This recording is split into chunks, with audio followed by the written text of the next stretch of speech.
hello everyone. Just be sure everybody was in the stream first before I started. And that everything was working correctly. Is the game audio too quiet? I forgot what my profile settings were for that. Oh, hello.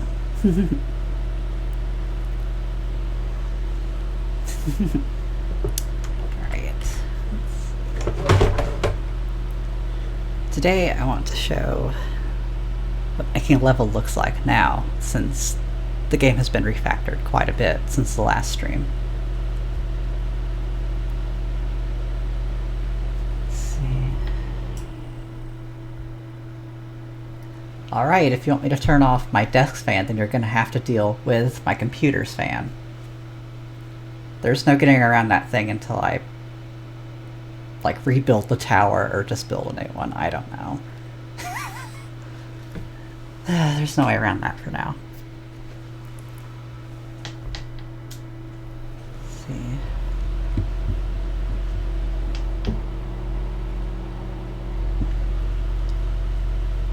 Is everything still coming through clearly? At least.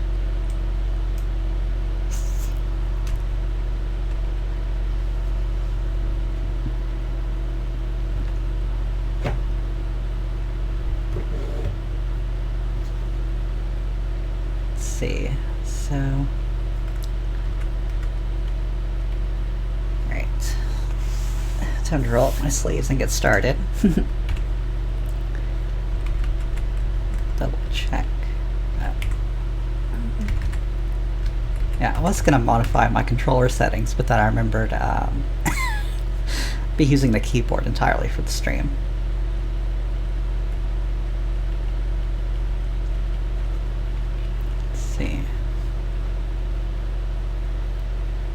Which do you mean by audio? Do you mean my voice or the game audio? You need to be specific.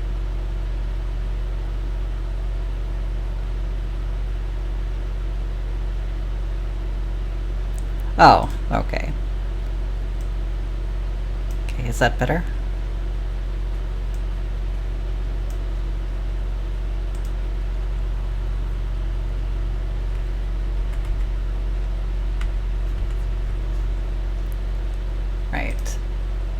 Today I'm going to make a new level from scratch with all of the new changes in mind. I don't think I've given this particular environment that much attention before in previous streams.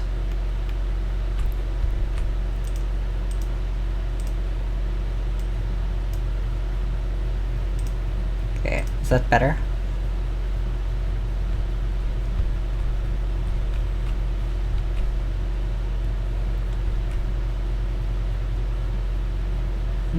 But what should the theme be, exactly?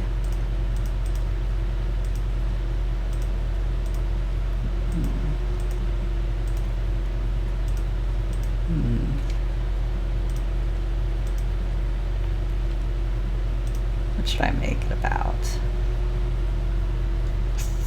Yeah, I think I'd like to make a linear platformer stage again. No, wait, last time we streamed, there was really no time for that, so we'll go with another non-linear hit the target stage because they can be smaller and still take a while to complete.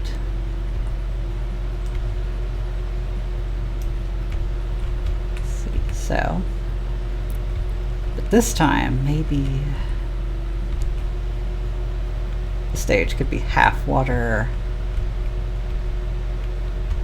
half air. See about that for a second. Oh yeah, one of the biggest changes is now that you can just click and drag as many tiles as you want. It's very quick and easy now. And if you want to expand a tile you've already placed down, there's arrows that you can choose to drag it with, and it doesn't matter which one you start with. You'll be able to drag it in any direction regardless. They're just there as a visual guide. So, no more placing tiles one at a time. Also have drawing tools. They're still pretty basic, but but they're there and should present some fun for new users. It's kind of limited what you can do with it, but like if you wanted to paint your own bench or maybe draw some flowers on a bridge, you can do that. You got 2 different exit buttons, so if you're using a drawing tablet, that's a little less stressful. You don't have to reach as far up for exiting that. So if you play the game with a drawing tablet, it should make things a little better. And with future versions, I want to add layers for art as well. Like, it is on its own dedicated tile layer, but I would use like where the snapping is, the grid snapping element is on the normal editor HUD, I would place like an art layer menu there, so you could have layers to your art as well. So we'll just have to see what we do about that. There's also a new little button up here. I couldn't find a more intuitive spot for it for now, sorry. Now what this does is enable debug HUD elements. So instead of everything always being visible, you can just choose not to see it. So like, when you place a tile that has more than one side of collision, there's a lot more going on than is obvious just looking at it.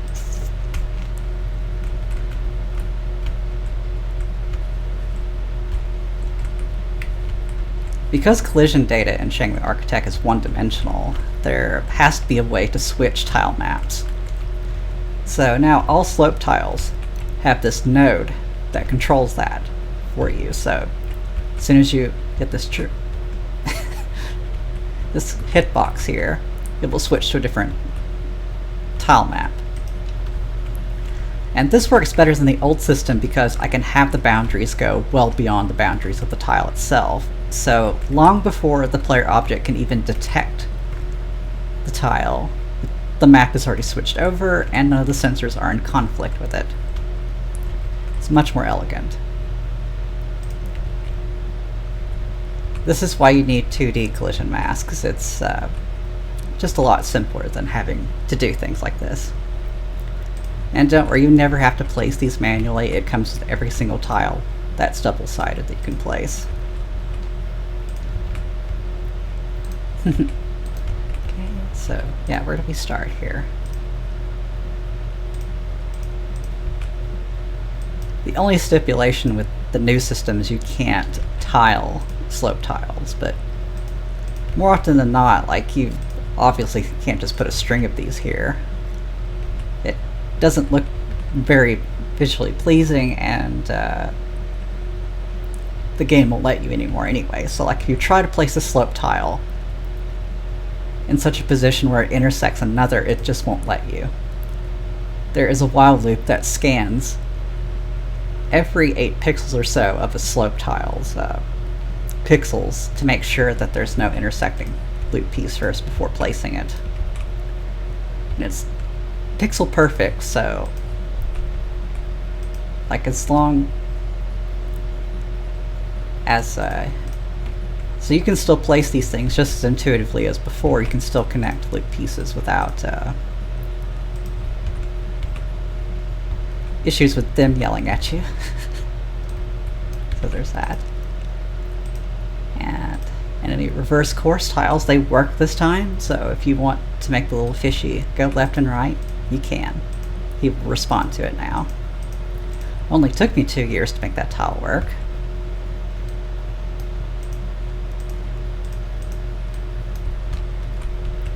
Even these little tiles now have double-sided collisions. They didn't in previous streams, and I didn't show them that much for that reason. But now you can walk on the outsides of them and interact with them like you would anything else.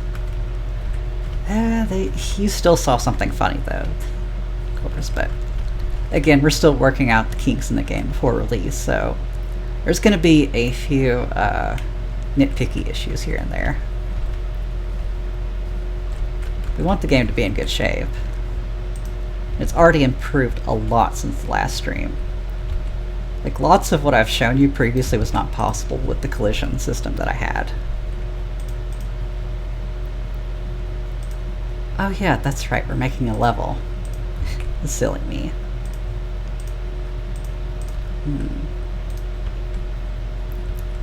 Yeah, I want to start with these tiles. Because of all the changes I've gone over, it should be faster for me to produce the level this time. Let's see. We're just not going to worry about that too much. Place the player spawner here.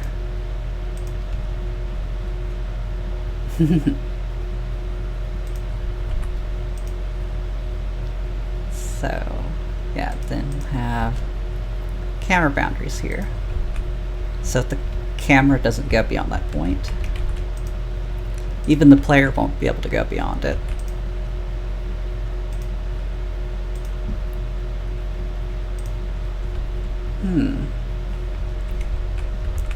Yeah, I want that to extend a little bit further out than that. That's a little bit claustrophobic. In a game like Freedom Planet that's a bit faster, like you generally need everything to be bigger to compensate for that.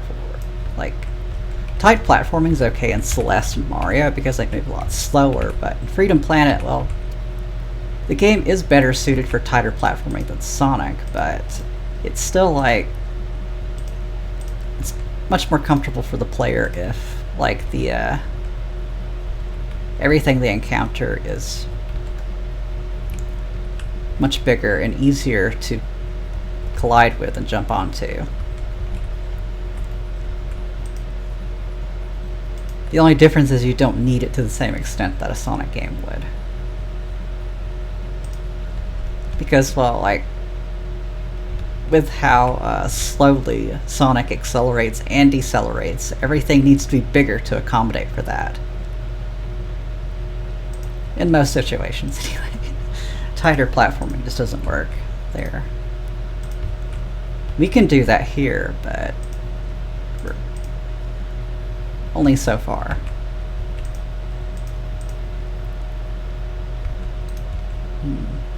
Me trying to figure out what to do. Yeah, we'll just have it go down one.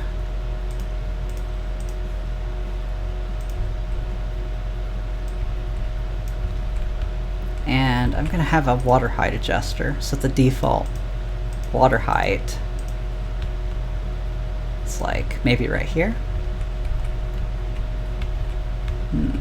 Yeah, like if you don't place the water height adjuster anywhere, the default water height is where you saw it. That way there's always some water. If you just don't feel like making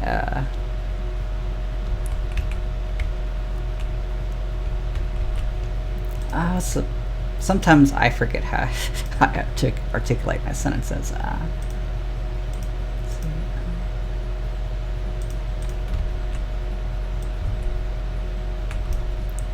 we want our structures to have a little support.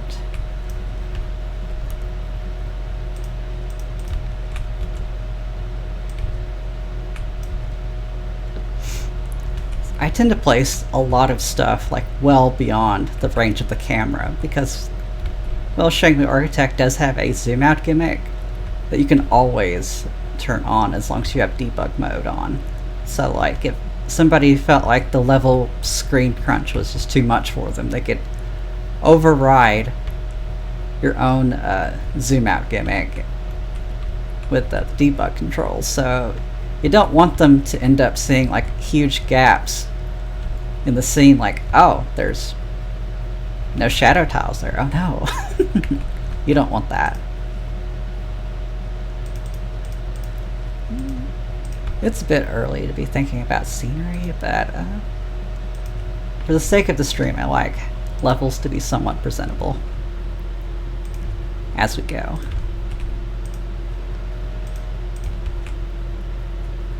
So you've got to go into manual mode so I can place stuff around objects. Well, I didn't need to, but just like being sure. And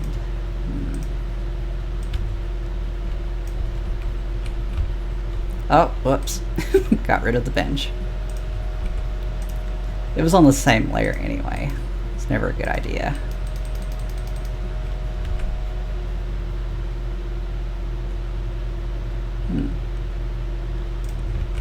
It'll read better if I place it slightly off to the side.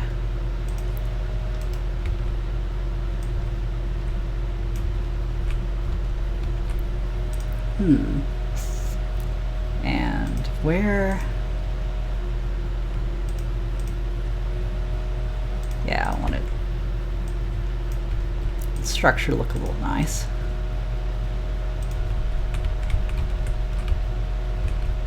It's probably a bit too tall for the given camera, but, you know.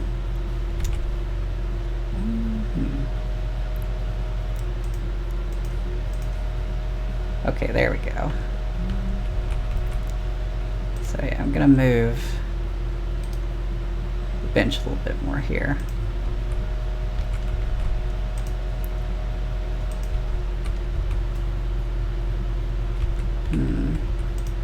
Of course, a tree or some flags ought to look good here. Yeah.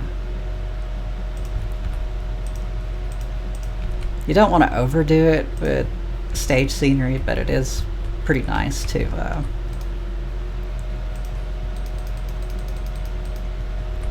make a place feel more alive. You can do that with more than just NPCs. The environments can tell a story too. Oh, I think that's starting to look nice already. Let's go ahead and save this so I don't lose track. Let's see. What to name it? I'll just call it the dojo.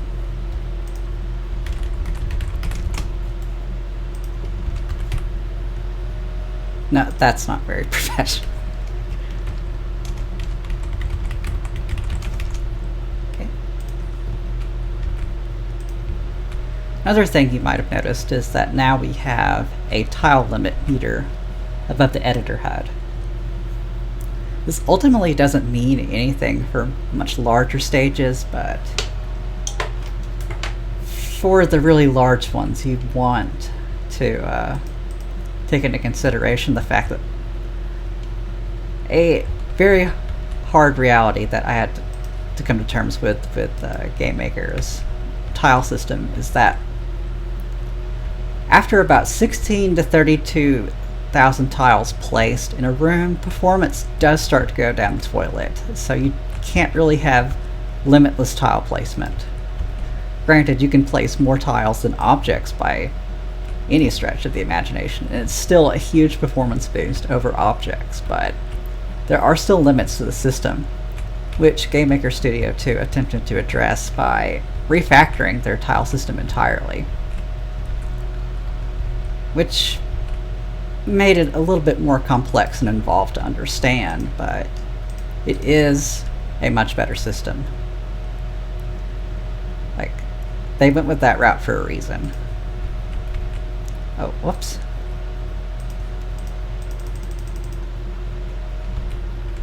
I'm sure it was a hard decision to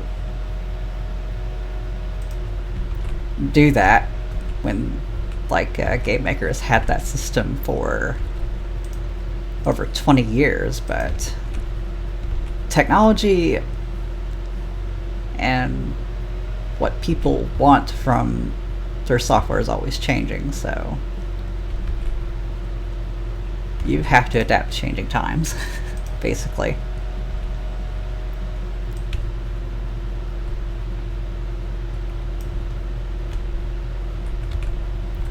Yeah, it's a lot more precise than it was when the editor first started.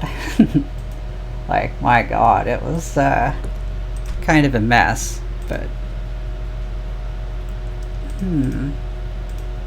Oh yeah, some trees are always good.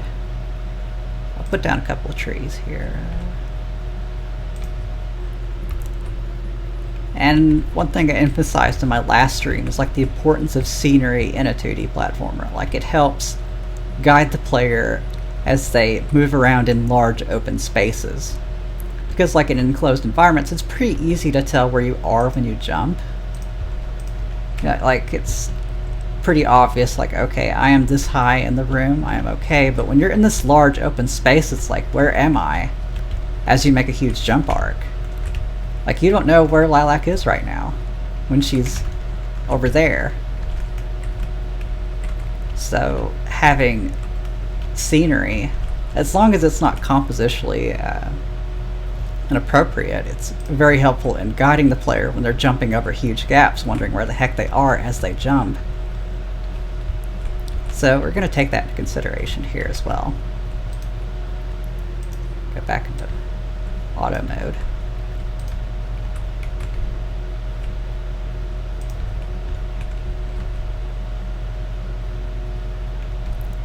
Yeah, you can do the rising slash into a cyclone. Lilac's always been able to do that.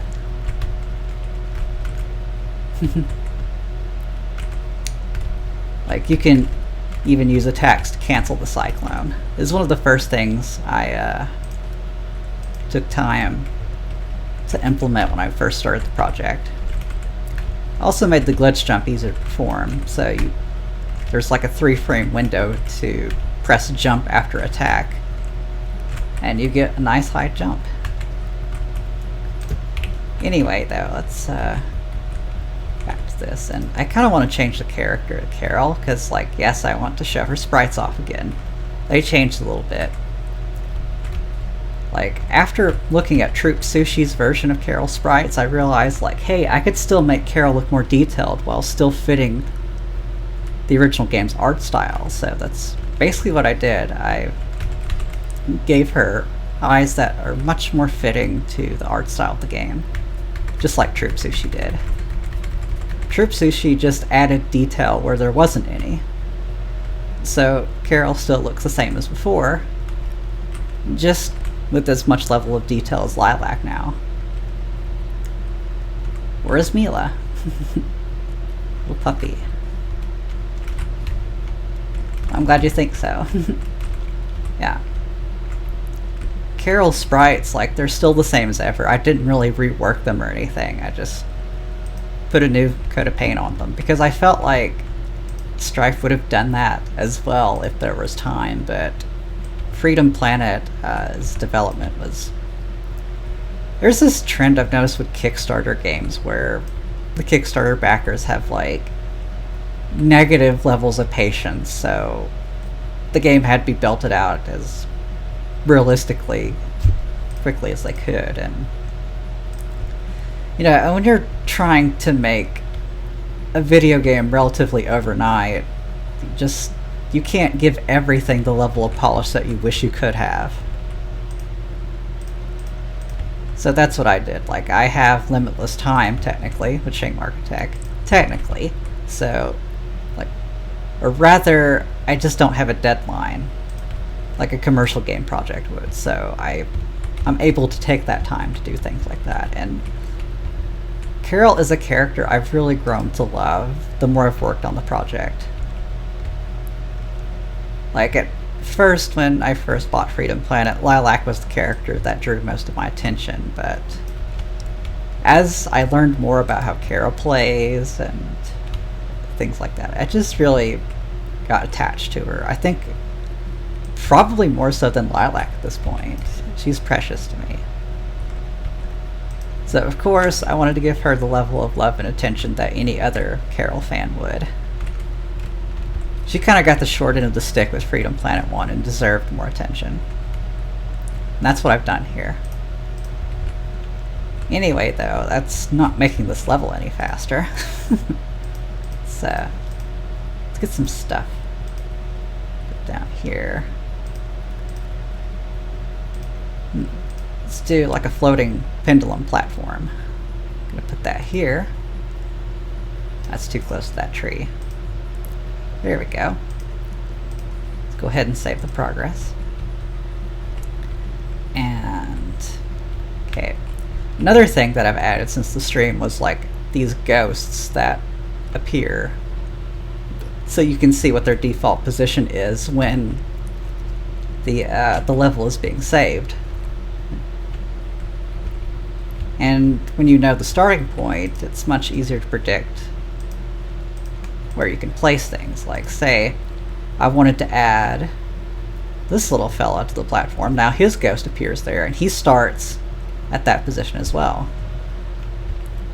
In fact, let's keep him on there, because it's funny that way. It's not going to make him any better of an aim, but he still hit me anyway. Look that little rascal go. Terrorizing the room now. Let's see, so... because this is a hit the target stage, it's going to be very non-linear, so I'm going to get some ladders out now. We're going to have him troll the player while they're trying to go up the ladder. And again, because it's non-linear, you need multiple paths, so... oh, the mouse cursor hovered over him. There we go. I got him to snap back onto it. This game is a bit trickier to work with in Mario Maker because that it's a live environment. You are... everything you see is happening live. It's not frozen in time like it is in Mario Maker. I kind of did that on purpose, but I feel like for future projects, maybe I would not do that. Like, just properly freeze the environment around the characters.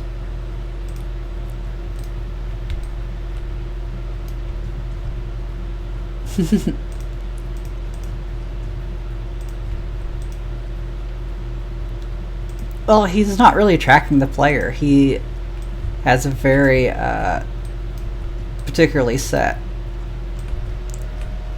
shooting arc. It's just that very conveniently he's able to hit the player in that position. I didn't define that on purpose. Okay, I'm going to put a tree over here. Nice little thing. You can middle click to copy tiles, so instead of constantly flipping back between the menu or whatnot, you can just middle click and copy and keep going.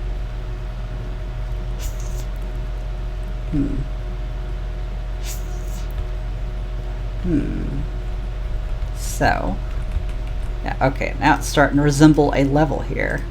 Starting to. Also, I probably should reposition this platform now.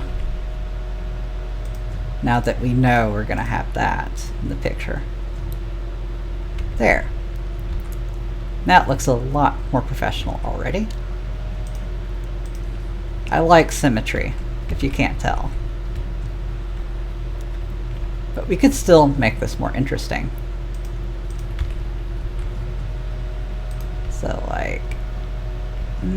well, no, I would like the player to be able to grab onto the ladder from the ground. It's just very nice. It will make areas above him a little more interesting instead. So,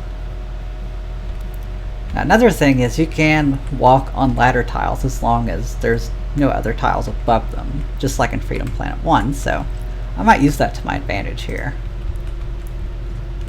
So, like, how stupid can we get with this idea? Oh, we can get very stupid.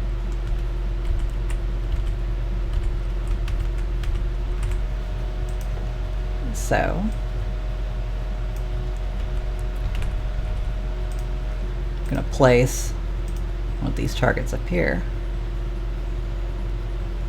I'm going to put it there so any player can hit that. Yep, symmetry is always nice. I agree. Now first we do have to let the player know that this is that kind of stage, so it's... you have to give them targets to hit. If they're just going through large empty hallways with nothing to hit at all, they're going to be like, well, where are the targets? You know, you're not teasing them with the clues and more items along the cookie crumb trail, then they're going to get lost. So, yeah. Well, we don't have a whole lot of symmetry down here now, do we? But I'm not too worried about that for the stream.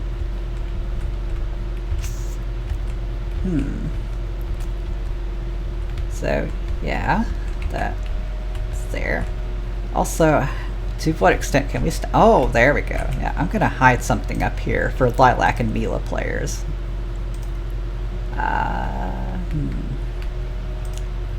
Like what, though? Like what? Oh, that reminds me, I do need to place a gas can here. Because, like, a personal rule for me is that if I'm gonna make a level, there's gotta be an easy location for Carol to get her gas can. So if the players want to have a little fun, then yeah, we need the gas can to be in a location that the player can find it in. I didn't make any nooks and crannies, so yeah, I think I'll just... I think the gas can looks nice there. You can just have it like that. And that's one thing I forgot to do, is to have the gas can animator just included with it, but for like performance reasons I wanted it to be separate. So like if you're going to place a ton of gas cans in a level and you don't want your performance to go down the toilet, you can just place the gas can tiles everywhere. So like say if there's a mini boss and you want Mila to defeat them mostly with just gas cans, you can just place the gas can tiles everywhere and the game's performance won't suffer for it. Once we add mini bosses, that would be a fun thing to do. Although I should consolidate the animator into just one object at some point. That way, like you can just place a generic animator over something and it will just animate anything. So for enterprising players who like to go find stuff, I'm gonna put this. Okay, well, gonna have to get a little creative with that, I guess. Yeah, what I think I'm gonna have to do is like place this on a much lower scenery layer. So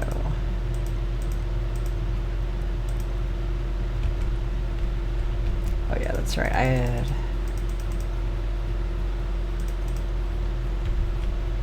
no, like so.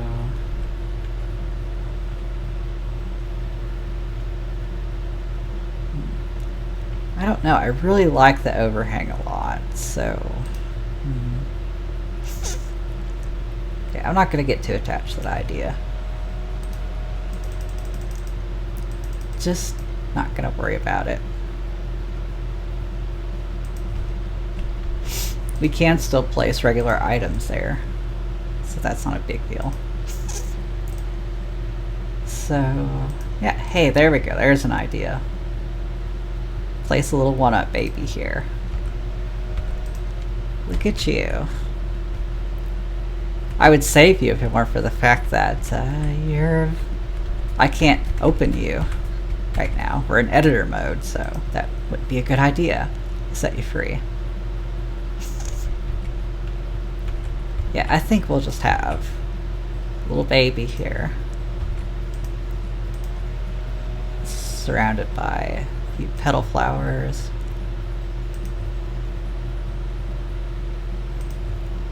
And animated things tend to draw people's eyes a lot more readily as well.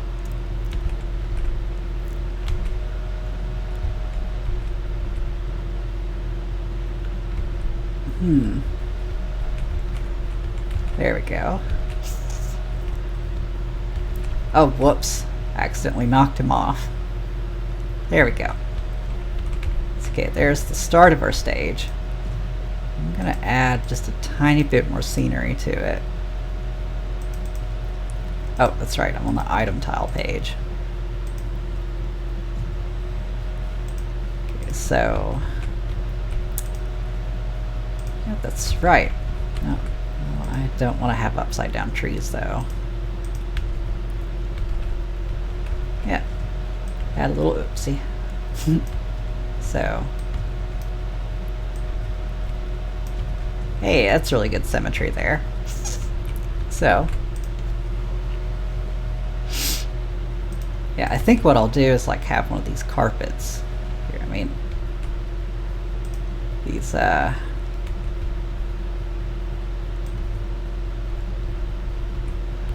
huge flags here. Make it much easier for the player to orient themselves. Again, and it will make this target here that much more obvious when they see it. But we do need to have a stopping point, so something I'm going to do is something that would have been a pain in the neck to do in older iterations of Shang Architect. Place a big old ceiling here. And instead of 20 minutes of screaming, I just made a whole ceiling just like that.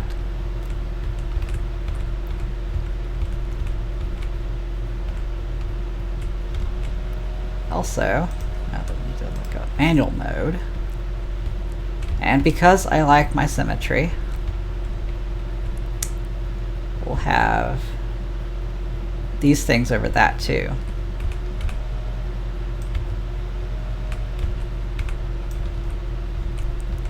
Oh, it doesn't take you hours anymore. Screaming for 20 minutes is not good for your throat. Don't do it. There we go. Wonder how that looks. Does that look cluttered or not?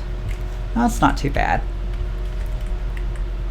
I am training the player's eyes to expect a target there whenever they see these regal flags placed around. I need to have a variant of this flag tile that has like a logo on it, like whatever the logo is for the Shang province, for instance. Like, do they have a bird or something for their insignia? I don't really know. But it's alright. Oh, whoops, I didn't mean to just pluck that. Here we go.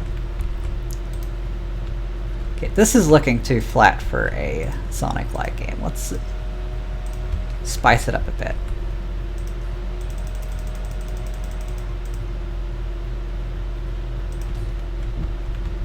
Oh yeah, the errors are still not quite perfected yet.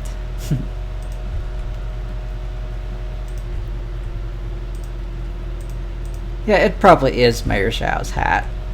It probably is. Oh, that's because I have manual mode turned on. That's why the errors were popping up. I'll fix that eventually. Now, one neat thing I can do with this area is, like, as long as it's even a little bit sloped. Oh, I placed that in manual mode as a scenery tile. That's a big whoops.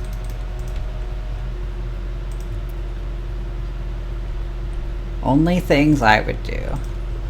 Anyway, as long as there's an angled surface, the player can jump a lot higher. Kind of like a half-pipe arena. Just so you can make their jump arcs more interesting because of that as well. So that's another thing that wasn't possible before this stream, is like these did not have underside collisions for like months, if not years. They only had collisions on top. But now they do. You can collide with either side depending on where you're at. Anyway, let's do something with this idea now. Oh. Kind of screwed myself over by placing stuff with the 4x4.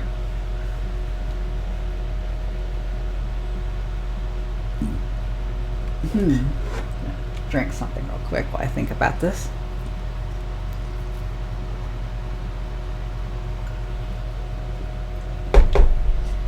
May just have a tiny callback to Battle Glacier where, like, people who have enough forward momentum can jump way higher and reach a platform that's well above the normal jump height.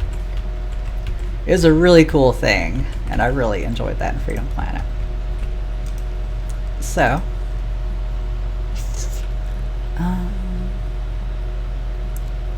yeah, just a tiny bit here. Nah, that's too much.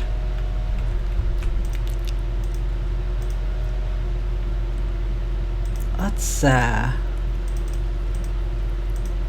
yeah, just to be consistent, could, well, yeah, that's like the scenery pattern because we've been going with is having that in place, so let's try to be consistent.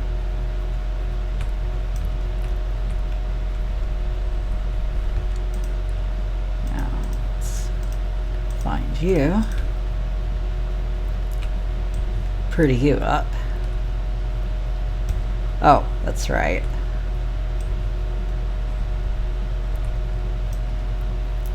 One little thing I'm trying to work out is tiling things wherever a node is controlling a tile, so I'm going to delete that for now. So that I can... Oh, whoops, that's right. I placed one of those funny, so... Right? But it's okay, I can just copy the tile and try it again. Just like that.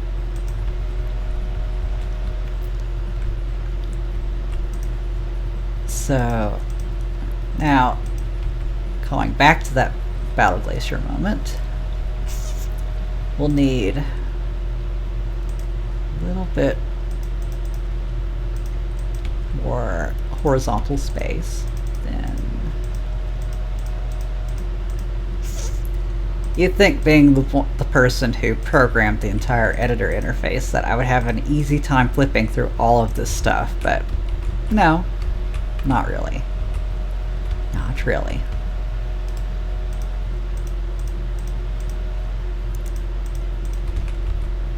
Developers more often than not tend to be worse at their games than the average player sometimes. It's funny how that works. Wouldn't you say? Now, manual. Yeah, just to keep that a little bit consistent. Then place that here. Gonna have a little bit of sport here, but I'm gonna vary it out as well. Sometimes I think more about stuff around my environments than like the skeleton of their layouts. It's kind of crazy. I have even a modicum of self-awareness about it. Okay. Also, let's put a little skinny one off to the side too.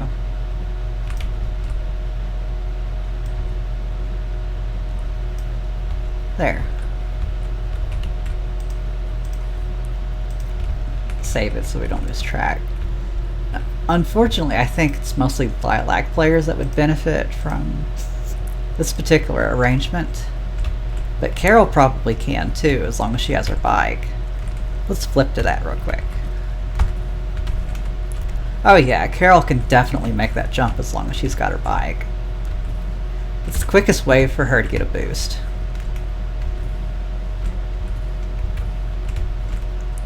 Yeah, so she can get up here just as easily.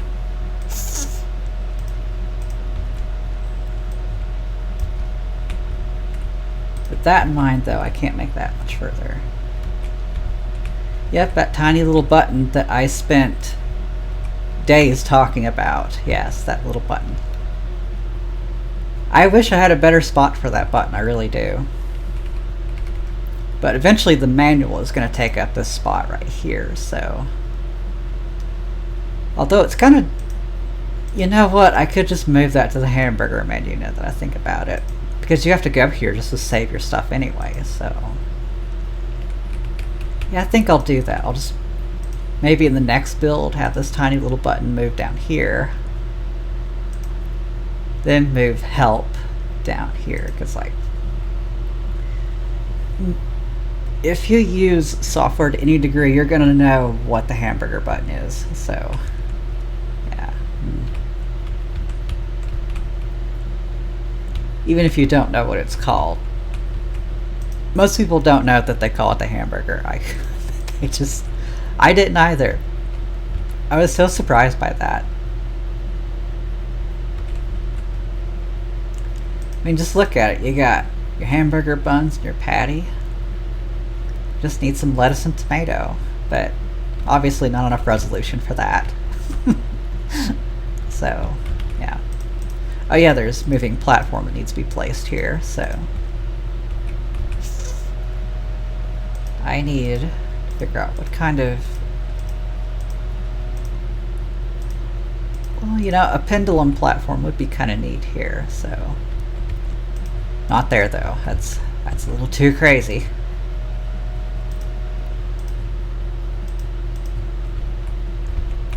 There. Now there's a guarantee that the player will get up there somehow. Whether they want to speed their way up there, or if they just want to, or if they just don't know how and would rather take the easy route anyway.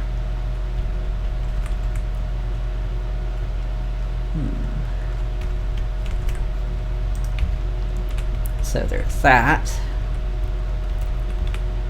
It'd be much easier.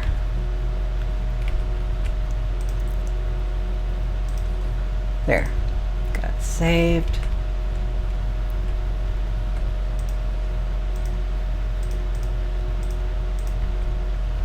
Oh, we're still in manual mode, that's right. So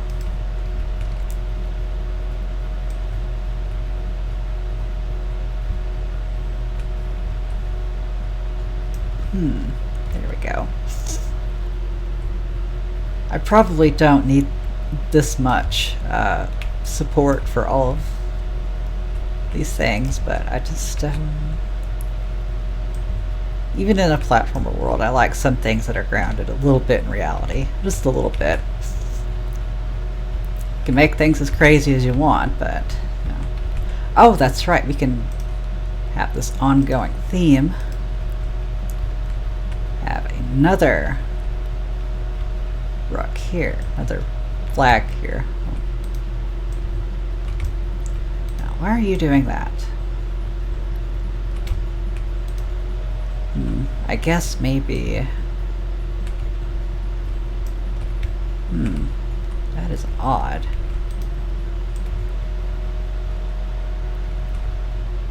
Oh yeah, that's right. I did place like some kind of hard limit on how far down you could go with these.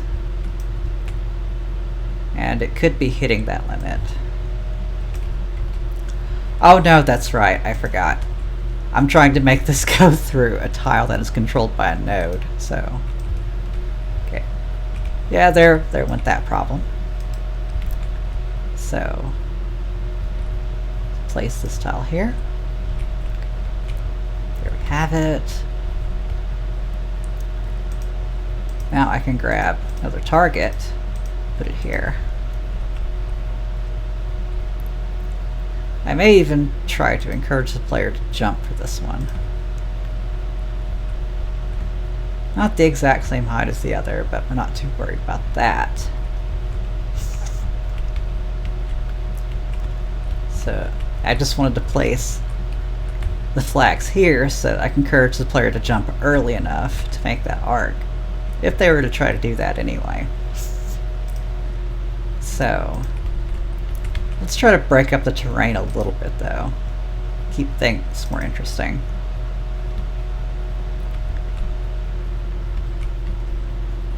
Like, give the player a reason to stop and do things, you know? So let's do that by having boxes.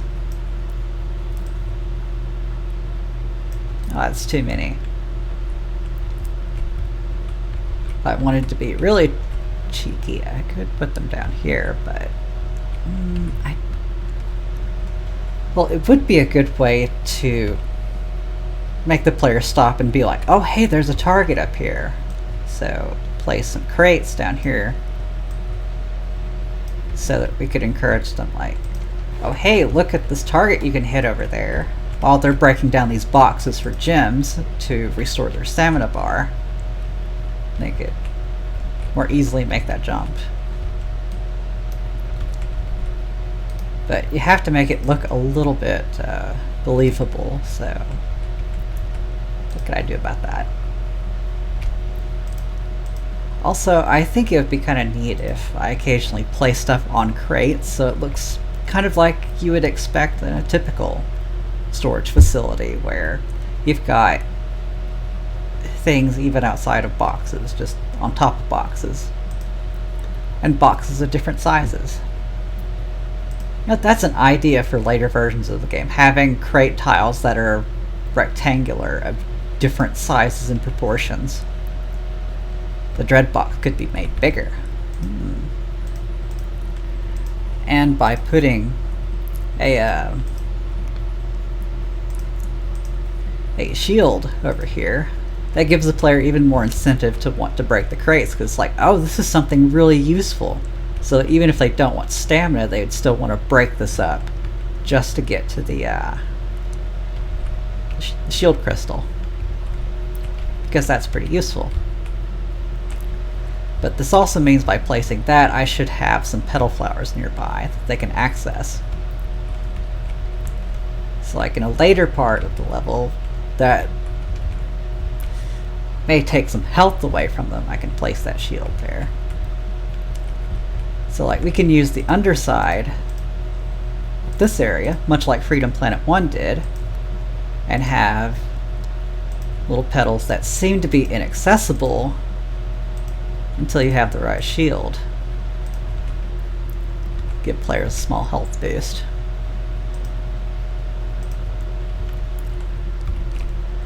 This is just kind of like tutorializing that idea so that players can realize, oh hey, if I have this particular shield, it can attract these to me even if I can't reach them. So we can use that in a later part of the level to encourage them to keep that shield handy for petals that they can't normally reach.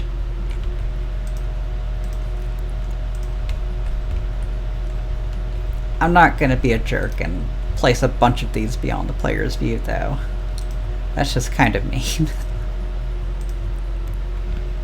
So, and it makes this area more compositionally interesting. Things that are animated tend to draw players' attention more than static things. And this is true of anything that's alive on planet Earth. Like, it's one reason it's not a big deal that, you know, cows in the real world, for instance, only have like 50 degrees of stereo vision, but they have 270 degrees of vision overall, so any kind of motion that's around them, they're gonna see it no matter what. So don't try to sneak past Mama Cow. She can see you. She can see you. Aren't you glad real moms don't have 270 degrees of vision? They wouldn't need a third eye now, would they? Yep, spotted all right. And because this is like a level that's not meant to be intermediate, like I could place a spring or two here. It wouldn't hurt. And it would break up the Nah, I think it'd be frustrating if there was too much stuff obstructing the player's path, because if you have too much stop and go, it's just not very fun. We'll do that up here instead. Oh yeah, you can also tile the springs. So if you want to do silly things like this, you absolutely can.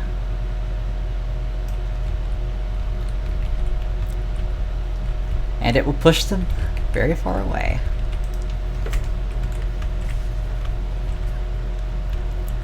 Yeah, another thing that's been improved since the last time I streamed the game is like things in editor mode behave like they do in player mode. Like they leave behind a ghost while they do their thing. Enemies do the same thing. I haven't extended that functionality to the 1-ups though. I probably should fix that. It's just a little bit trickier because like they have these collision tiles they keep up with as well. And I don't want to have like a vector for memory leaks if players were constantly breaking and freeing their chibis that they place down.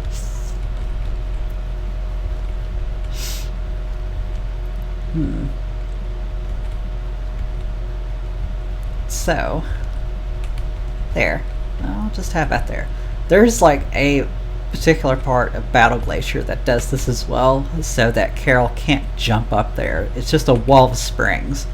It is incredibly unfair. Only Lilac and Mila can reach the stuff that's up there. I think it's just like a petal flower and a 1-up. Nothing too special. It's not like there's a hidden gas can up there that can help you. So let's try to vary out the scenery as well. We can do that by having trees in this picture. And I think this tree would be thematically appropriate because like this is the wood shield and we're putting that by a tree.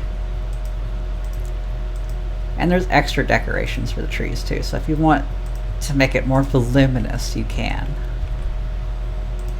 This is something Freedom Planet 1 did as well. Yeah, you can make hidden paths. It's kind of a thing of debate for me in particular, but you can make paths that are off the beaten path or appear to be behind a solid wall, but they're not. You can do things like that. And also, even though most players will not see this, I'm gonna have like a little balcony area here. Make it a neat little thing. So, I'm gonna use this to see how big I can make it. There we go. Go into manual mode so I can adjust the scenery layers for this sort of thing. So there's that. Oh, that's lopsided.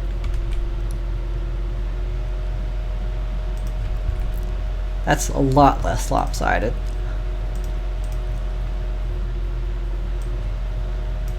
There we go. So there's that.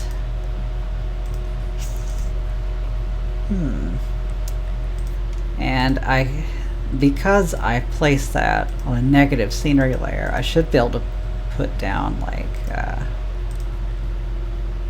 something like this to make it solid. Yep, I can. And I need a smaller one to fill in the rest of the gaps though. There. Now it can be perfectly stood on. That's the neat thing about layers. And what could I put up here though?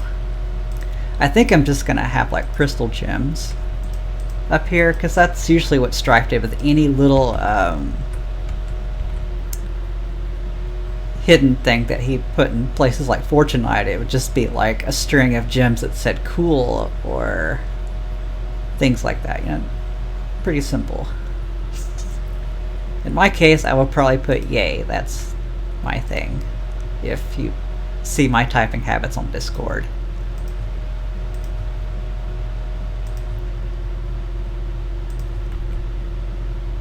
And it kind of fits these things now that I think about it.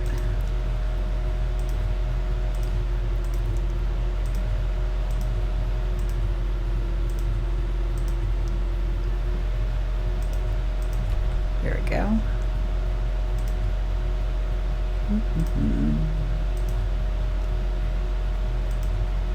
Oh, it's a bit too close. Oh, that's because I goofed up.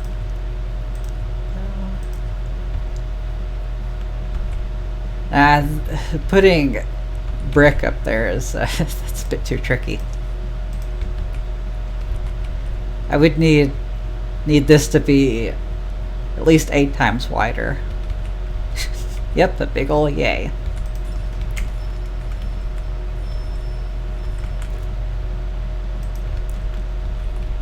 It's not something the player has to find, but it's up there if they do happen to come across it. Little things like that are pretty fun for the player to encounter. And I will leave at least some hint that it's up there. But the player, in most cases, will just think, oh, this is just scenery. Make the thing look nice. They won't know that. Uh-oh. I'm gonna take this tree and put it 1 layer above that. There. That way, that won't get in the way. There. Oh darn it, I deleted the tree again.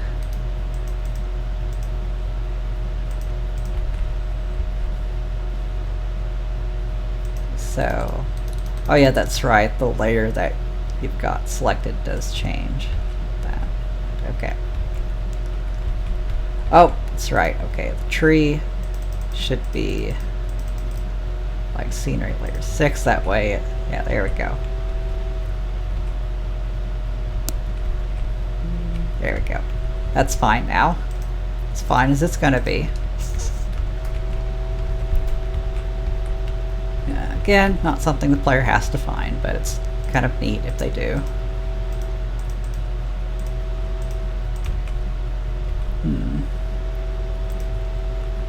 Oh, this is like a perfect spot for this thing.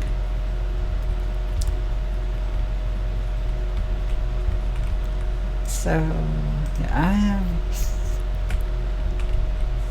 I need to put some other goodies other than targets up there, though. Because I do want to put some harder hitting enemies up here, but I don't want to be a jerk and not have anything for the player to pick up here. We'll turn on the grid for this, so I can tell where these need to go.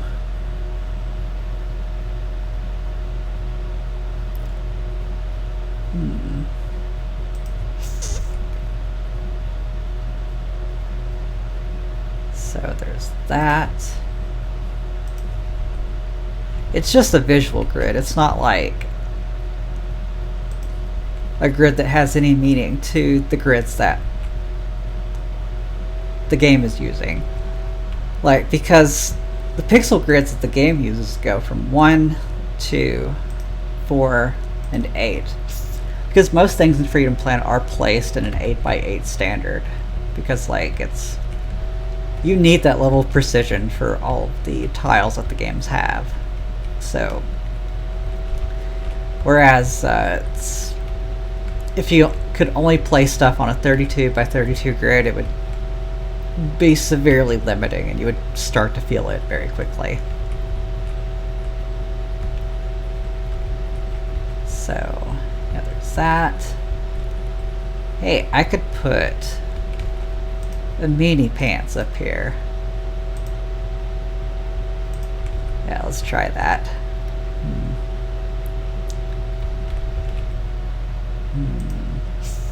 What kind of meanie pants, though?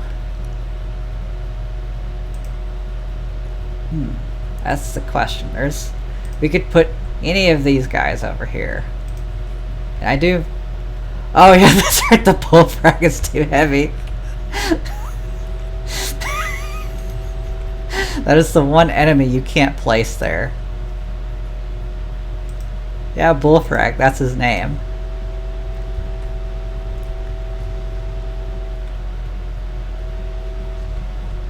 Yeah, he breaks everything. Oh, that's new. We got a little regression here. He's not supposed to do that. Little rascal. What the... what just happened? The petals have attracted to the You weren't supposed to do that, game. It started putting the pedals on the platform. Oh my god. I did not know you could do that.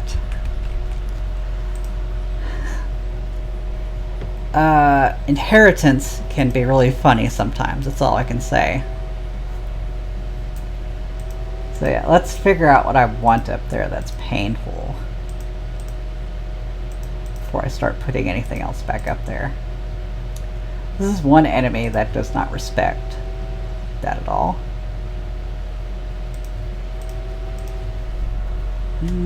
Seems kind of bootleg though, like this enemy does not belong in this particular environment, so we'll place him instead.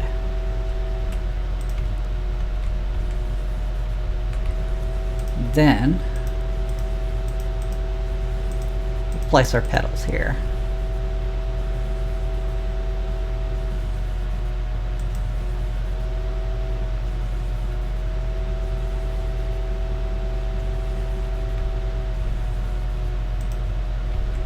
Okay, let's turn the grid back on so I can place this stuff again.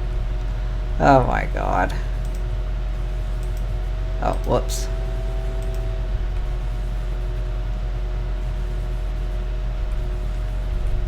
So,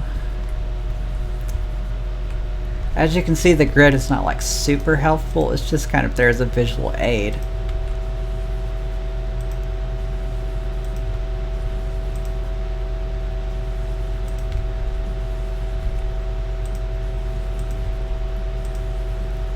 It's mostly just good for item placements.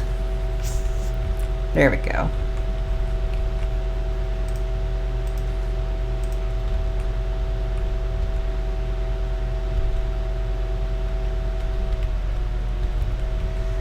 Yeah, I hadn't thought of being able to place pedals on that cool, but I don't know how it... I think the fact that the enemy clipped onto it may have triggered it looking for other things. No, I haven't tweeted that the stream started. Whoops. But anybody who's already got my Twitch URL is probably watching this right now. It does kind of make sense that from a logical standpoint that the pedals can attach to these, but how these platforms attach objects to them is so highly specific that I didn't think that was possible. Like, it's looking for a very particular type of child in a parenting tree, so it should not be able to pick these up. It should only be able to pick up enemies. Yeah, I'm also surprised that worked. I'm just not gonna fix that. We'll call that a feature. An unintended feature. We'll just leave it alone. It happened, so why not?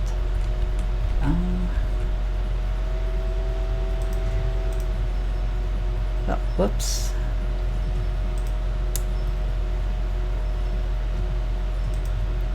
Yeah, you know, that'd be a cute way to show the player they can pick these up.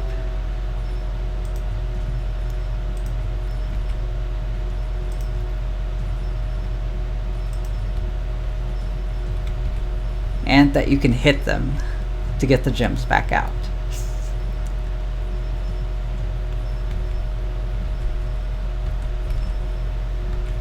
So there's that.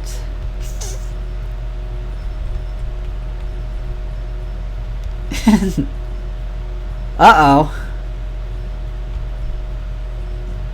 Ah. Okay, what just... okay. I need to fix the fact that you can...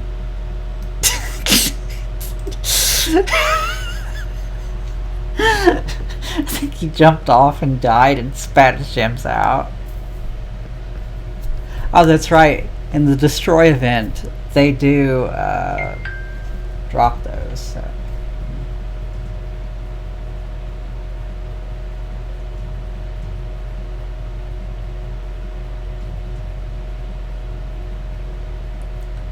Okay, oh, just a text message. Anyway, I'm just gonna wait about placing those until I save the stage, because I did not mean for that to happen. Oh my god. As you can see, there's still some things that need to be worked out. Oh my god. I'm guessing when the enemies pick up and drop things, that the platforms think they need to be scanning for those too. It's kind of hard to explain. Oh yeah, I can have these placed inside the trees. The grid is no help to me here though.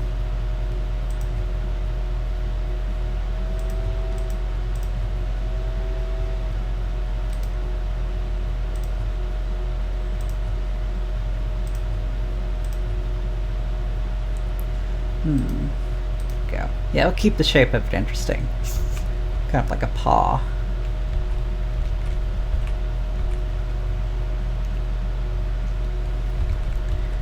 Okay, so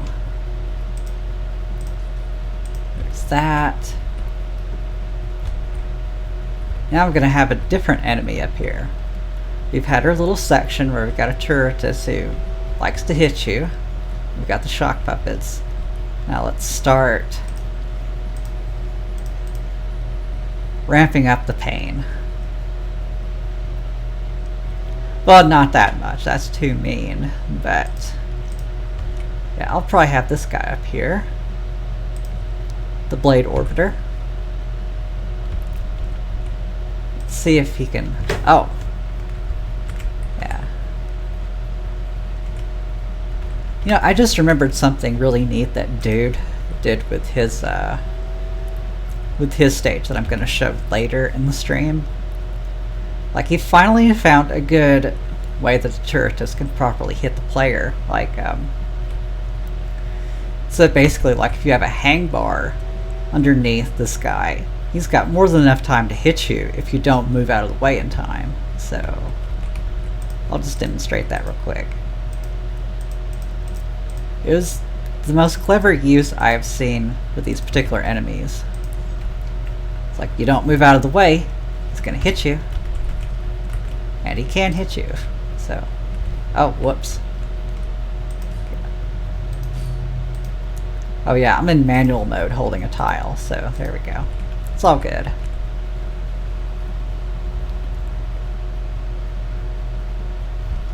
Oh yeah, that's the Blade Orbiter. Oh yeah, we do have spikes here. We've got them too.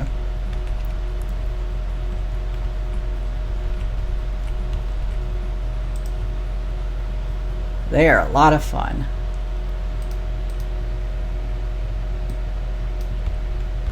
Yeah, I still think that's a really clever thing that you did, dude. It's pretty neat. Yeah, and because I finally fixed the outside collisions of these tiles, I should be able to connect another tile to it, as long as it's like... Oh, yeah, let's see. So, see if that works. Yeah, it does. Alright.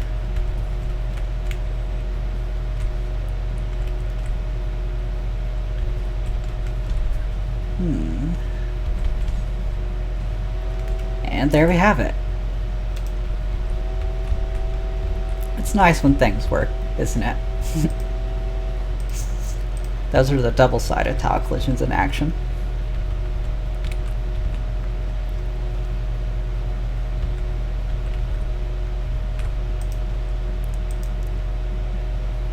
And I think I want to increase the variety of scenery now. So, like, I'm gonna use this tile set to make things a little bit more interesting. This is from Trap Hideout specifically, I do believe.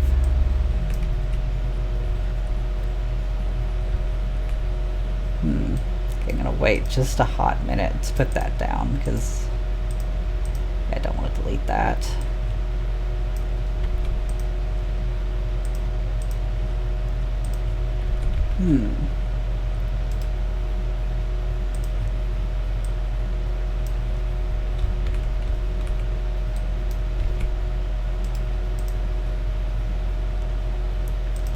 Yeah, we could have it look like a stopgap here.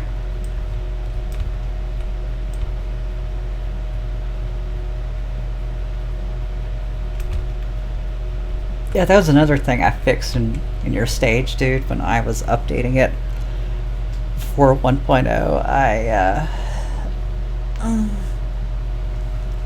I also fixed the lack of scenery tiles for everything. So, like, wherever a bunch of these black tiles should have been, I placed them all down.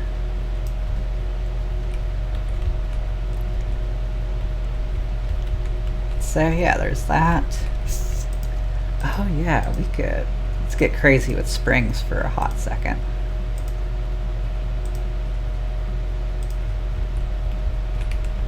Yeah, that's a perfect spot for a spring.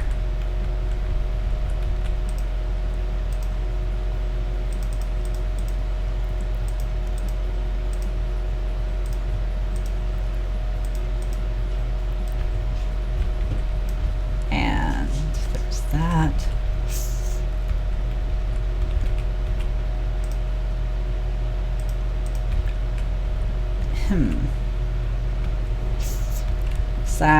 That, and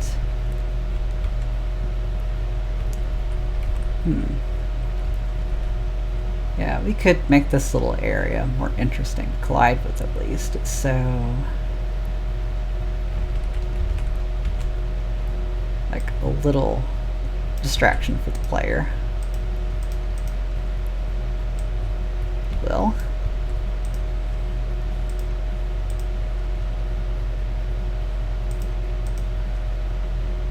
We'll put a bomb here. And a crate. Because it's kind of fun to make the crates blow up. I don't remember if I programmed that yet, though. No, I didn't. But the bomb flowers can blow each other up, so there's that.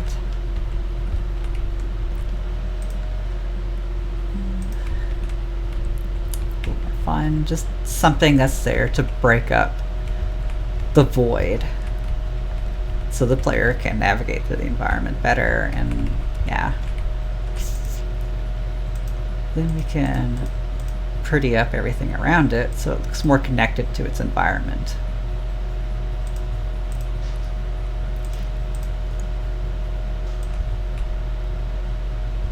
Oh, whoops, that is not what I wanted.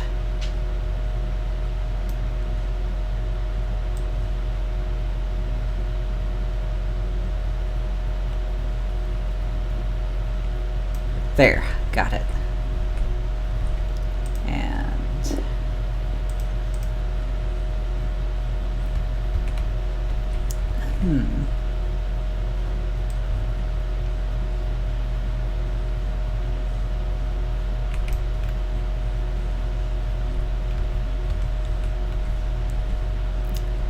yeah, that way it looks a little bit more like a building instead of just like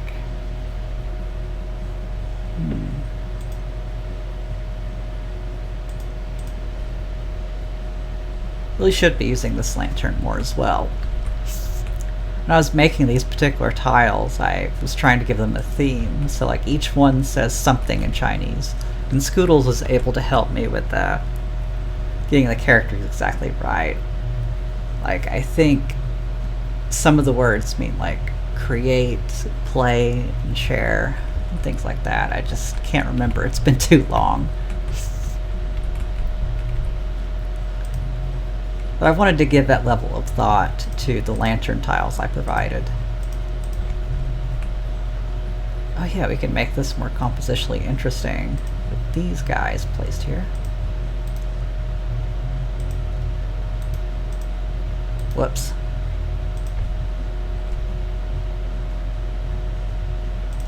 So there's that. And the arc of the moving platform almost perfectly goes around him. You can make that slightly more perfect. Slightly.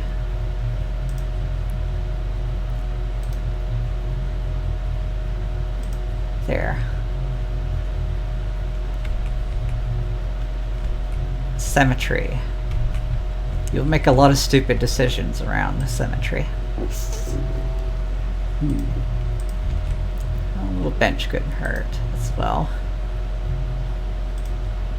Because why not?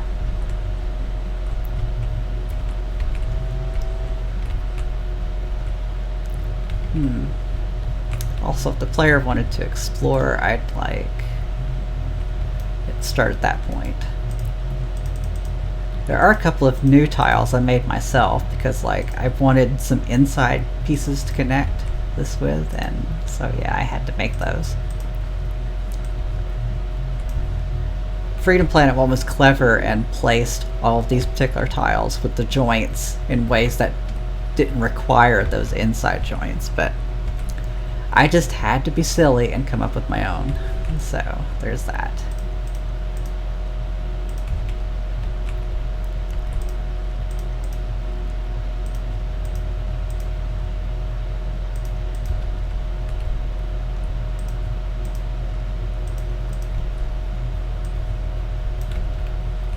There. Now we've got something going on here.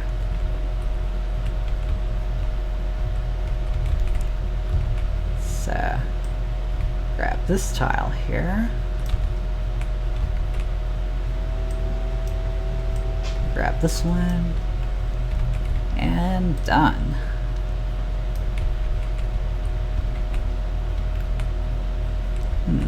Oh yeah, I need to start thinking about how all of these connect. So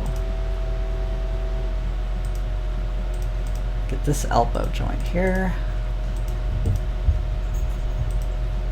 Oh word.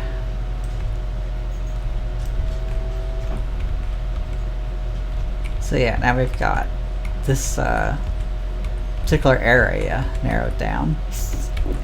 You can still keep it pretty non-linear for the most part. Well, this is technically just a linear stage where you run around exploring one linear cavity for targets, so that's what it ended up being. But we'll embrace that, because why not? So, oh, here we go.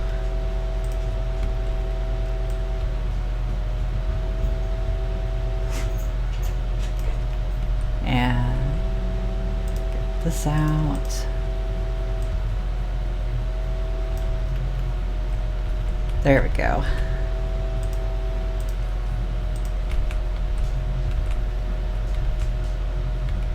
Now, what to fill this huge gap with? What interesting things could be filled in this area? As you can see, we've already got this huge area just filled with stuff already. And we're still nowhere near breaking the tile limit. And look at how much I overdid it with decorations.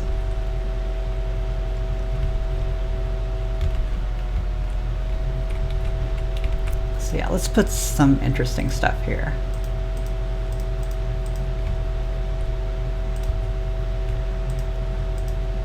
Just for Carol players, because why not? So like if I put that here, a Carol player on a bike would have an easier time getting up here with their bike. As long as they've got it, makes it easy to double jump there. And it gives Mila players a chance to breathe too. So like if they need to get up there, they can. But I'll probably need to make it as short as Mila needs to reach it. So like an elbow joint here.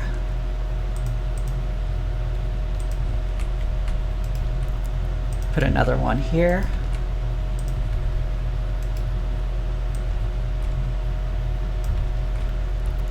No, it's not a bad idea. I probably won't make it a mandatory part of exploration because again, like That would be expecting a lot out of a new player.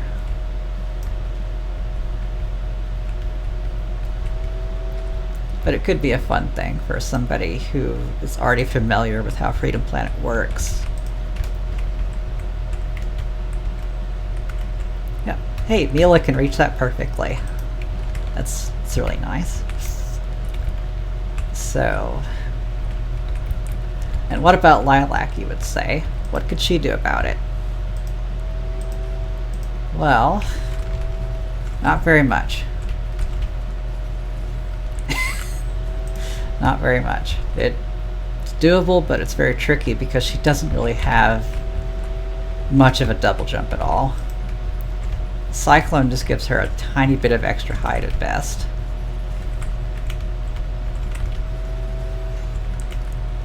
And she completely missed it when she did reach it. Lilac is just dumb, clearly.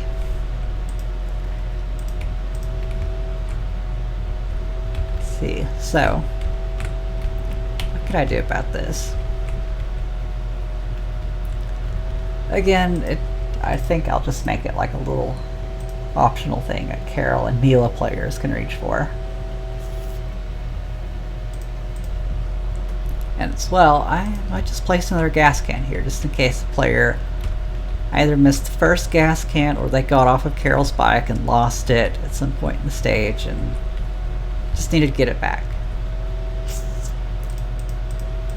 And put the animator over it.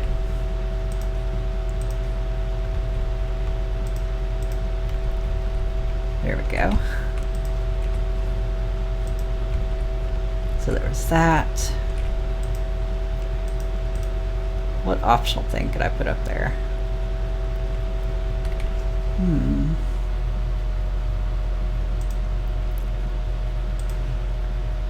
Well, for one, I can tease the player.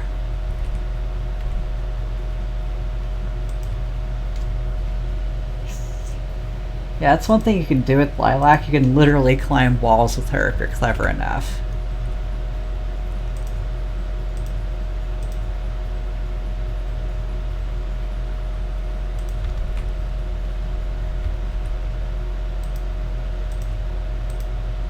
Oh yeah, the player can choose a character. That's not a huge issue. The menu for it's a little bit different than Freedom Planet, but it's there. You'll see it in player mode in a little while. Okay. Forgot my own pattern.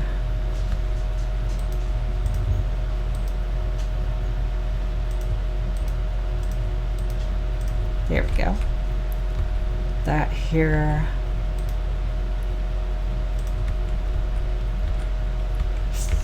Just to entice them. And then up here I could have a little section with the 1-up or whatnot. So let's see how high Mila can get up that particular area, because she's got the shortest range compared to Carol. So there, so about there.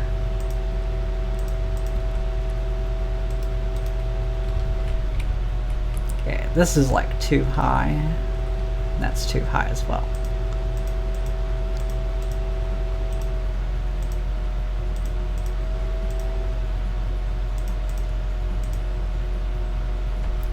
Oh, yeah, you can force them to have a particular character as well. Like there's player spawners specifically for it. So if you want to make a Lilac exclusive stage, Carol exclusive, Mila exclusive, or even just have Carol start off on her bike, you can do that.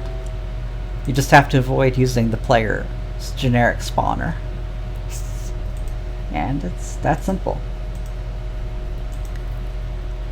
And yeah, so yeah, if you want to make Carol exclusive stages, it's not very hard.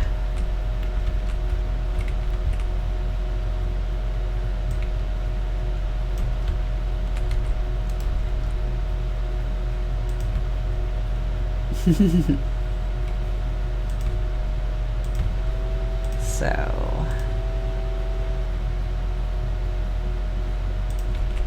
here we have it.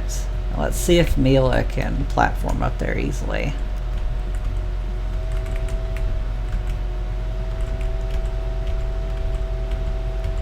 Yeah, it's not too bad. And the gaps aren't big enough for it to be an issue.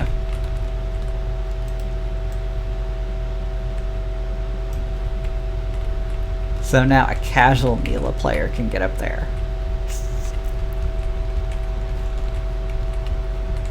Oh yeah, I'd better save the stage so we don't lose it.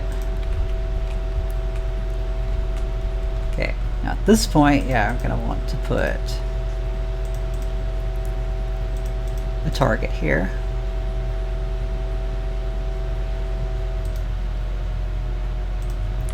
There we go. Because again, you need the breadcrumb effect going on here with targets. You don't want a generous amount of them, but if you don't have enough of them, players are just going to go through large stretches of the stages wondering, like, am I missing something? Did I miss something that was back there? You really don't want that.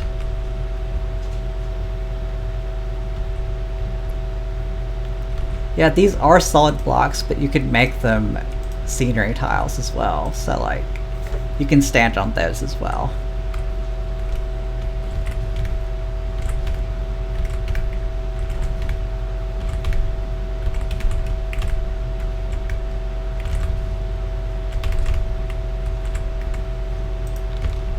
Alright, now what am I gonna do about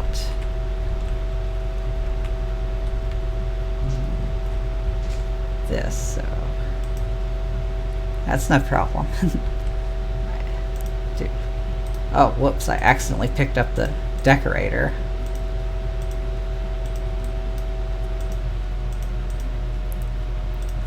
There we go. There's a little crate there.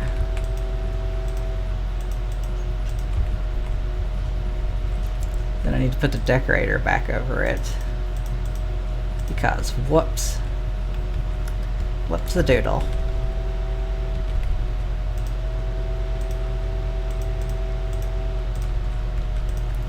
There we go.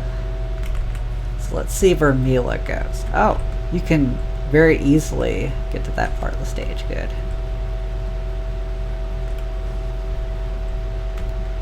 So yeah, even if you're not actively pushing any buttons, you can still get over here just fine. That's good. I'm going to make this like a floating platform so it's much easier to land on. Because if it was like a completely flat surface like this one, it'd be easy for the player to like hit the side of it and just fall down and have to repeat the section. Whereas with this thing, as long as you're going down at all, you're probably going to catch it. Within reason, of course. A floating platform is just like that. There we go.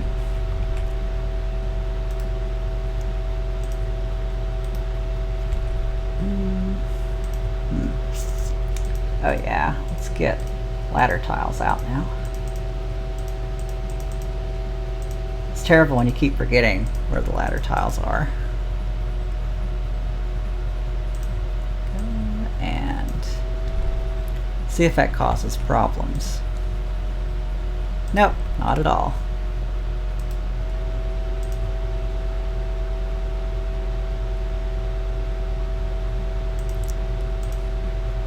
Oh, yeah, that's right. Can't have them overlapping.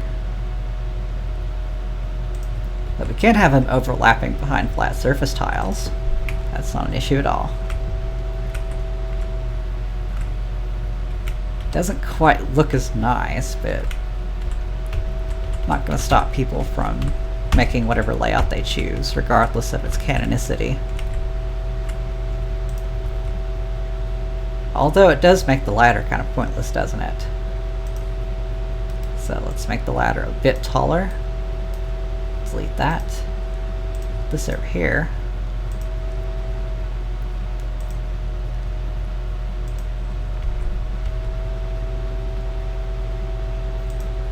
So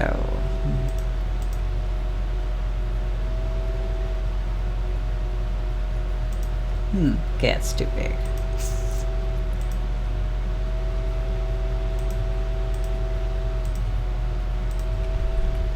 There, now now it's like not completely invalidated. You are gonna have to, like, so if you just autopilot landing over here, you still have to use the ladder. And if you don't want to use the ladder, you can still just jump over that as well. You gotta give people multiple pathways to completing a level. It's just more interesting that way. Yeah, now would be a good time to save, as always. And this would also be a good time to place a target. So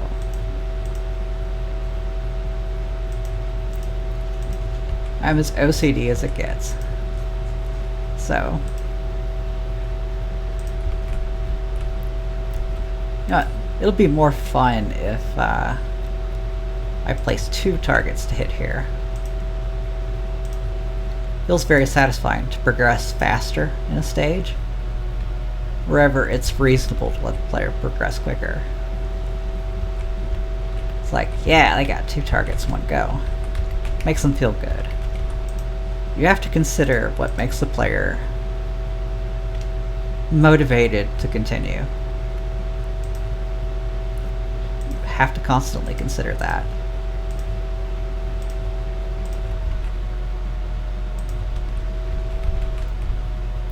Like, video games are not just about challenge, they're first and foremost just designed for fun. And if you don't have that element of fun, even the challenge does not feel fulfilling at all. So, that in mind,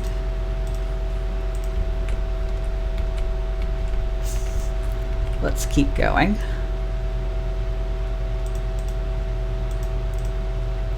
Yeah, how about a moving platform that is not just a pendulum in some way?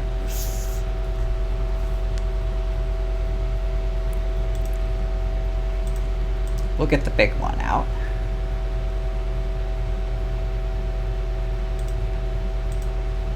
Then we'll have the reverse course tile over here.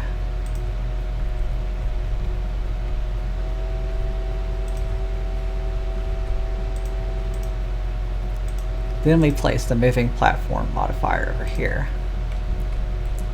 It's a little bit too involved, I think. I'm trying to figure out how to streamline this process.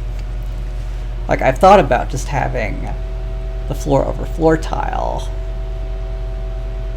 and you just click and drag the path that you want for it. I thought maybe that would be intuitive. So maybe after 1.0 I could make a moving platform system that is less esoteric. And of course, the arc that it takes would also be drawn with it. Now that I have code for dragging things, that really helps a lot for making the dragging of paths possible, because like those defined paths could be used to place these reverse course correction tiles automatically for you. Just place everything you need all around the stage wherever is necessary. You don't have to do a thing, you just draw the path and the game finishes this process for you. That's really how it ought to be with a level editor game.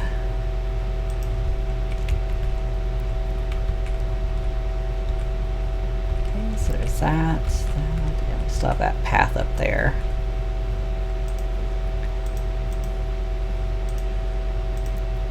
And just to be silly, I'm gonna have this thing made entirely of elbow joints.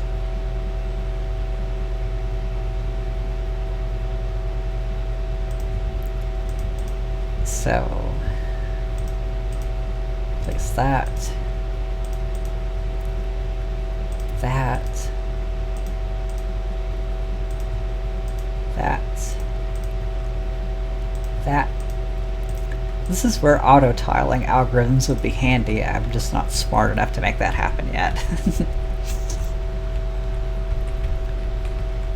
And we'll leave that gap there for curious Carol players.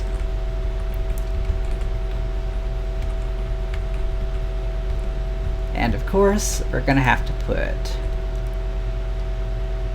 a target up here as well, so that it's worth bothering checking this place out.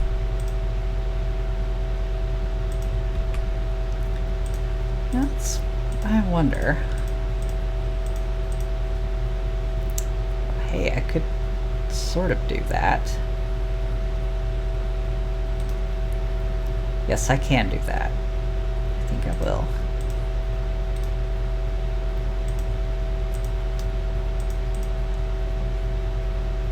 So, go to manual mode, scenery. There. Now Mila can dig on that particular spot and get stuff out of it.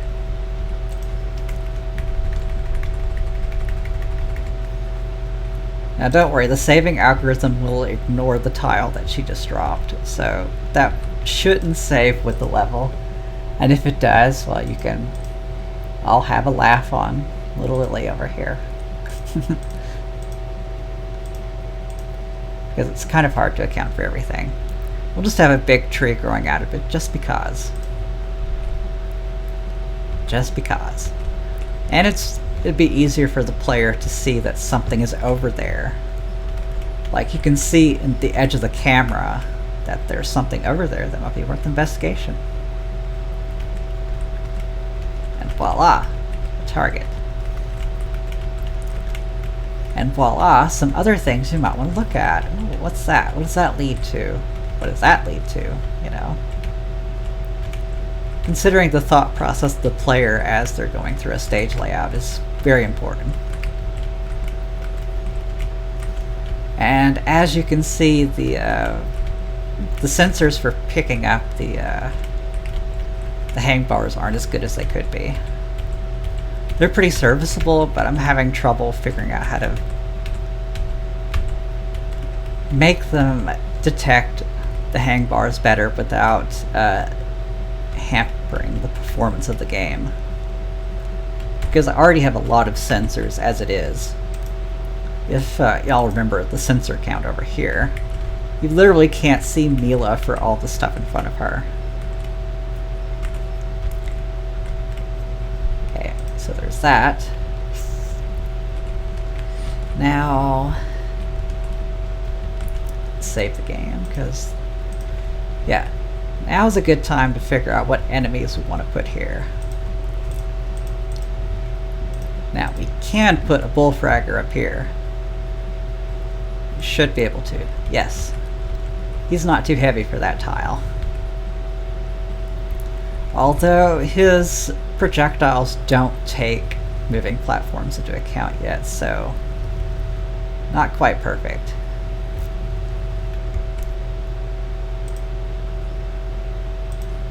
There we go. Now, we have an imposing enemy on our hands.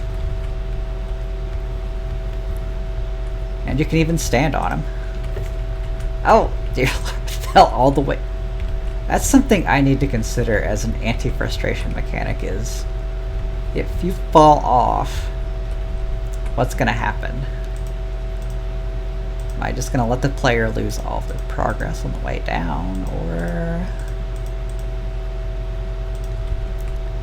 am I going to make some effort to save them from their own mistake? I think I'll do that. Only so far, though. I don't want to make it too obvious from the edge of the camera that there's a little secret over here.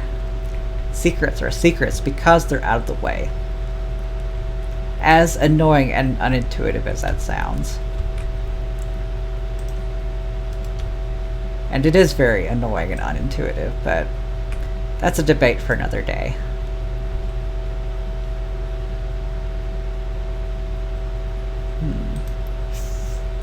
There we go. Oh, whoops. Interfered with the bench again. Place it on scenery layer 3. Oh, this is a good opportunity to put a bench in the middle of it anyway. There we go. I didn't quite place it perfectly though, so.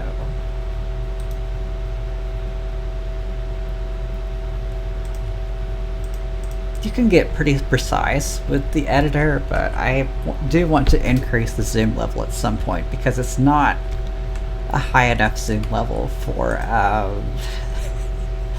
for drawing in particular. It really isn't. So I'll put this over here so if the player does fall down after getting attacked by this guy, they'll at least have some health to recover with.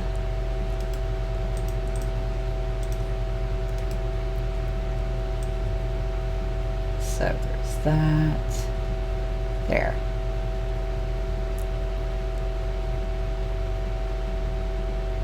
Well, there's quite a bit going on here, isn't there?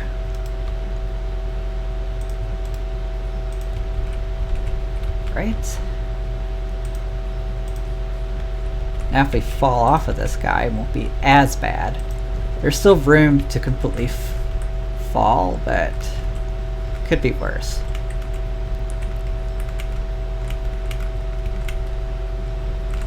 There we go. And yeah, oh, that's right. We're in auto mode, so I need to go to the item tile layer manually and put a little thing of interest here. A petal flower couldn't hurt. It really can't.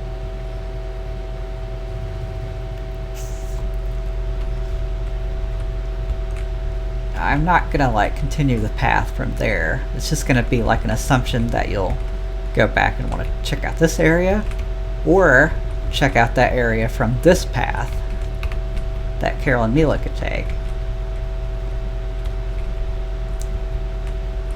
which could be the short way or the long way. We'll see how that ends up going. So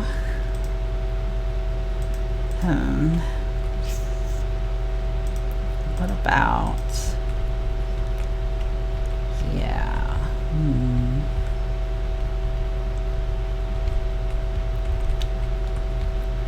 I want to get a little crazy with springs. I think I want to do that. So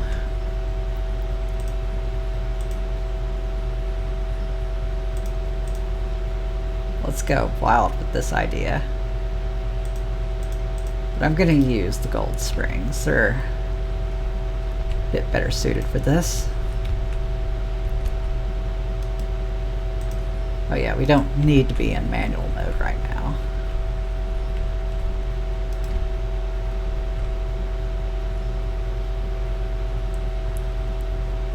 So,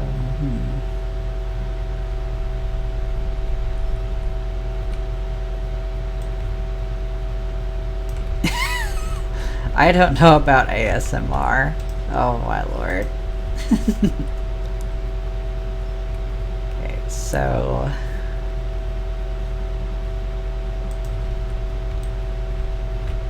well,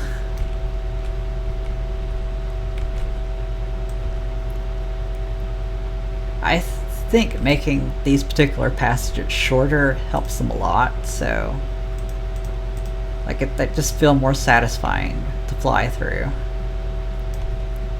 when you're like going crazy like that. Strife had a really good idea making little sections like this, I think. Instead of like having oh yeah, but he did it with these tiles instead. That's right. We'll do it his way for this area. Because why not? Because it's really clever. Just look at how fun that is. Just zipping through the air. The cube dog rail cannon. I like that. Oh, whoops. Broke my own selection. There we go.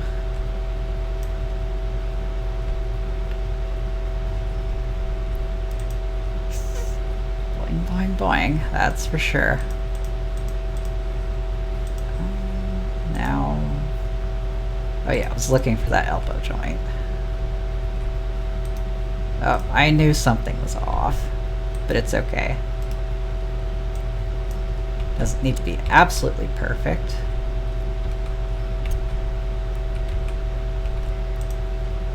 Although it could be. Oh my god, I am just so fickle. There we go. See how well that connects. Not very well at all. But it's okay. We'll make it work.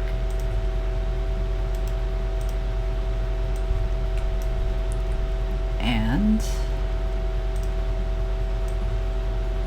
there we have it.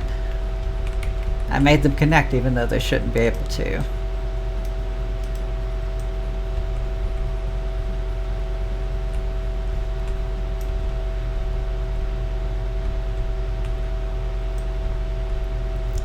You know, that's not a bad idea. Like In Blast was suggesting, putting them in between more involved platforming or fighting sections. You know, that reminds me, now would literally be the perfect time for a zoom out gimmick.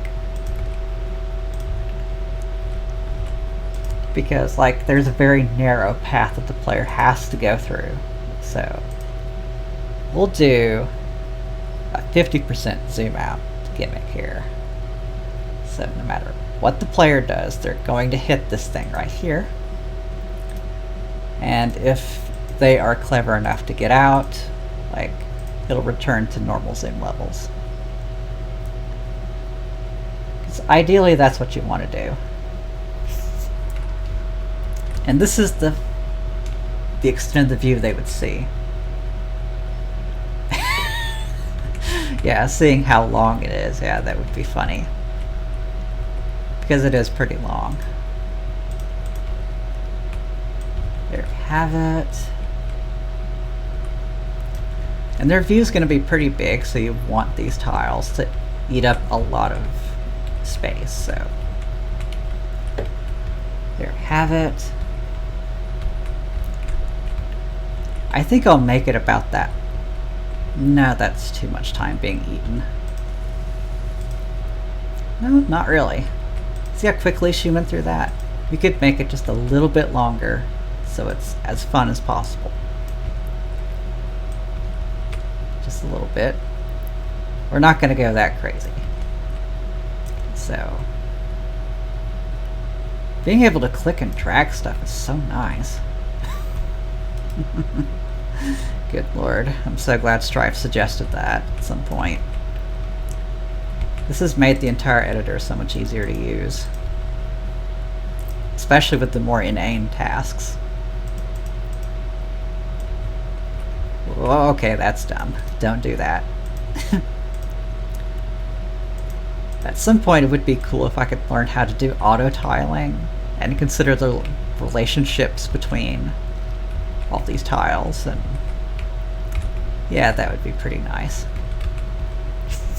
Also, we are almost literally hitting a wall there, so it'd be a good but this is an opportunity. We could have a vertical platforming section with a tight camera, like in like the second half of Mila's first stage, Aqua Tunnel. We could have a little bit of that, yeah. Give him a little bit of an adrenaline rush before a platforming section, just like In Blast suggested. Let's do that.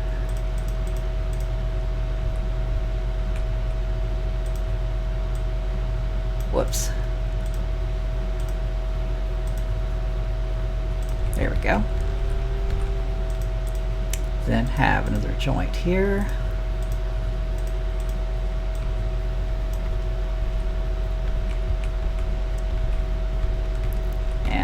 Got it stopped there, so now's a good opportunity also for like okay, first, yeah, we do need something more geometrically interesting happening here, so Unfortunately, that's not part of the 1.0 build. You can't play music that's separate from the level itself yet. Although it would be kind of fun, I guess. In the earliest stages of the editor, you could do that, but I took it out after some point. Like, we just didn't really have that much music until string tunes came along and did something about our sheer lack of music. So, there's that. Need to make sure that we can get up there. Now, this camera boundary will be treated as a wall, just not like a wall you can climb.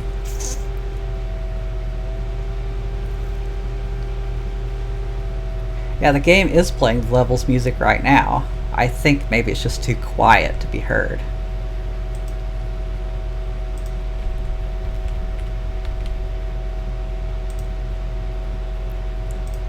So...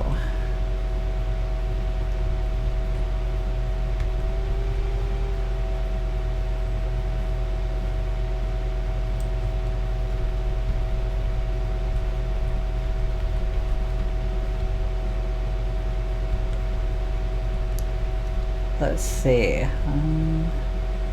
Now I do want this here, but I don't want to take that much space. Okay, maybe I could do something about that. I'm going to increase the game's volume a bit.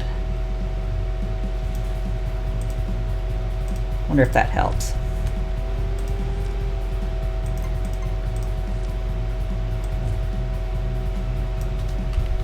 So there's that.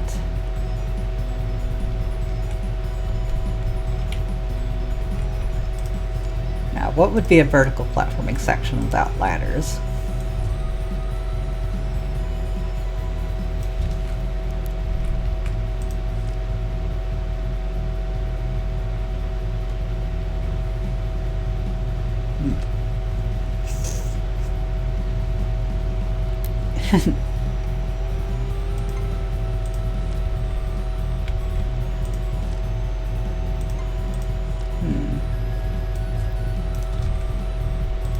I'm feeling slightly evil today. I'll just put that there because I can.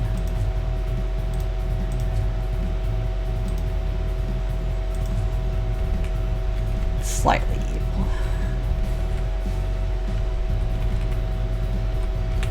Yeah, now's a good time to put some enemies down. Like some properly annoying enemies. Like this little fella.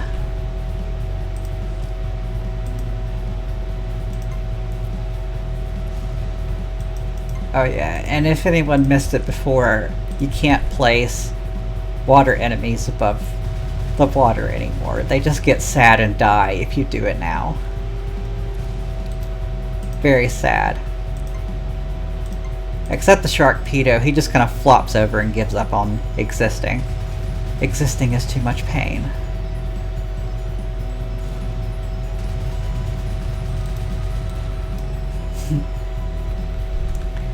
So, that. And Shock Puppet would probably be a good way to guide the player towards this gap, because they may not immediately see that there's a ladder to go for. Well, I think the camera boundary will stop them, yeah, but if they weren't considering going over there yet, the enemy would make them be like, oh, I want to go hit that thing over here and explore. Also, you may have noticed that Mila got health upgrade. It's like she's got 5 health petals now.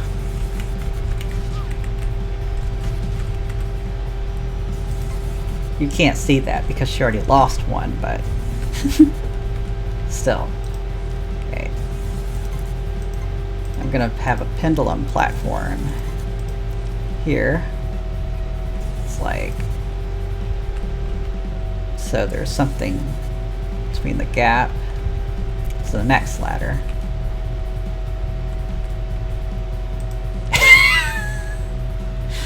Yeah, just going the other way when you see an enemy. I hadn't considered that thought. I'm personally just so used to seeing something and destroying it that, yeah.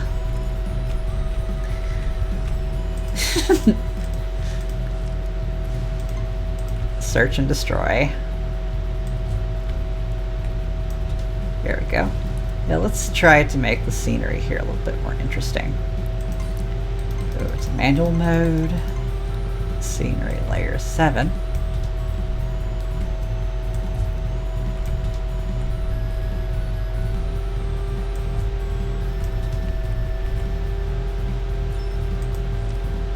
Yep, monkey wants to smash and blast, that's for sure. Yeah, just because I'm feeling silly, why not hang lanterns off of the springs? Because why not? Just why not?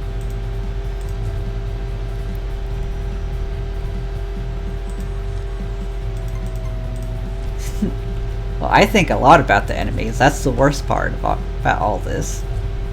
Like, who would think, like... like, just... yeah. Okay, there we go. That's the view they would see. And yeah, now's a good opportunity to use the shadow tiles here.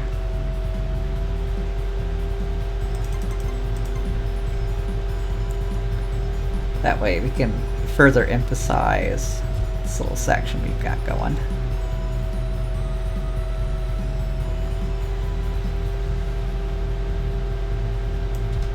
There.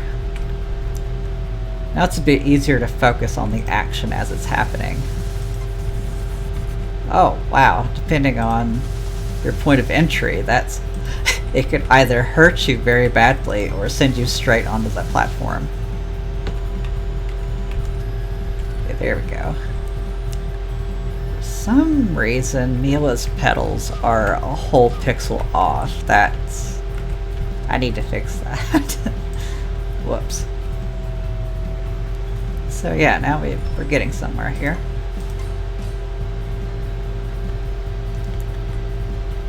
Yeah, that's just like frustrating for no reason.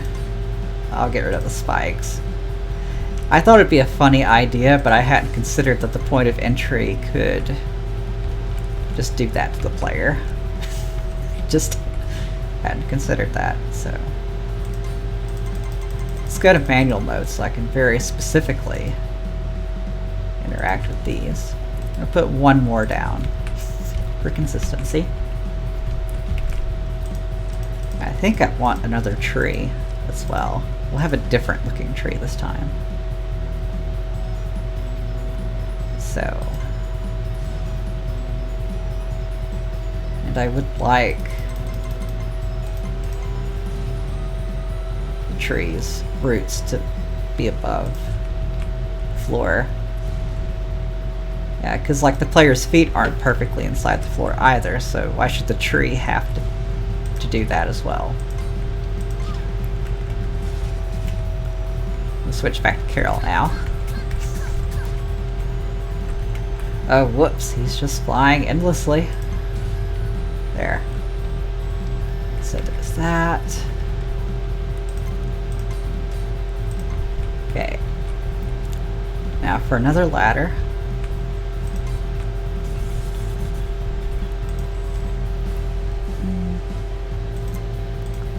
So, what if we had...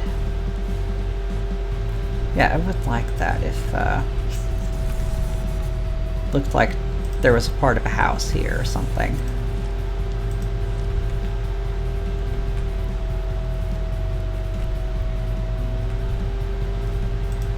Yeah, we'll do that, but only make it scenery tiles, because yes, you don't want that kind of frustration.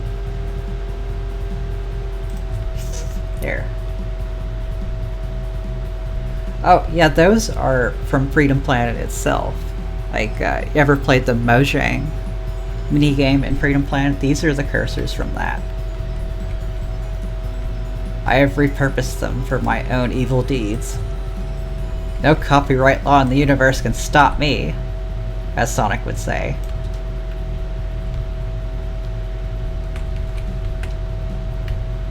But also, like, I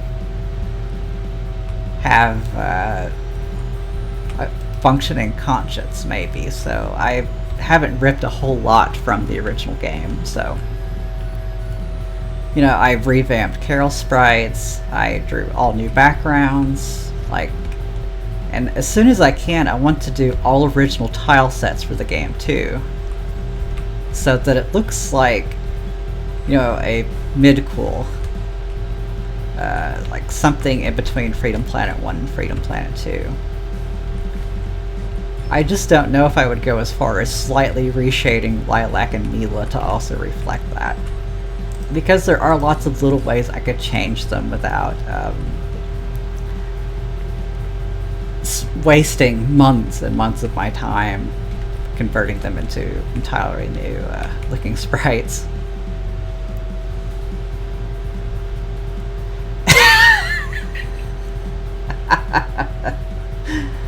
Oh, Conan. Like...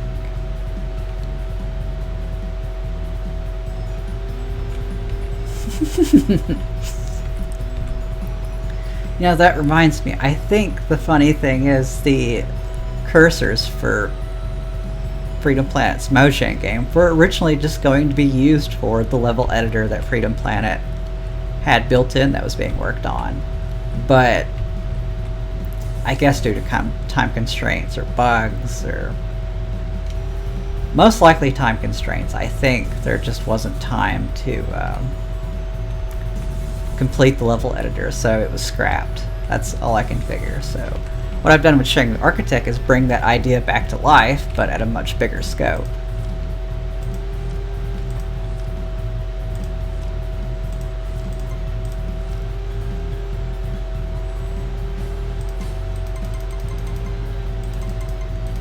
There we go.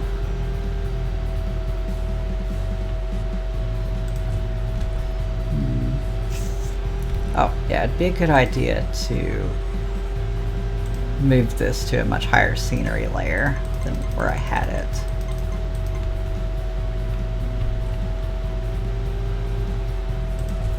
There. Now the player can land on this without getting too frustrated.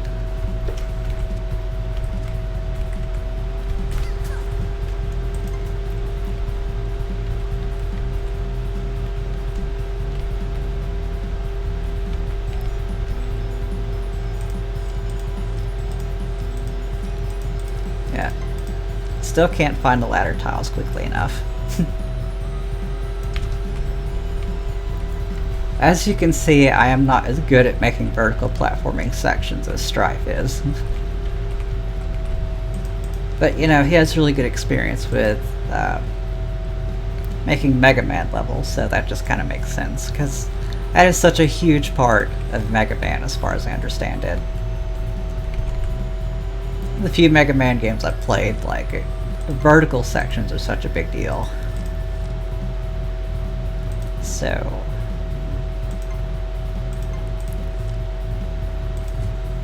yeah, now's a good opportunity for more haphazard looking scenes.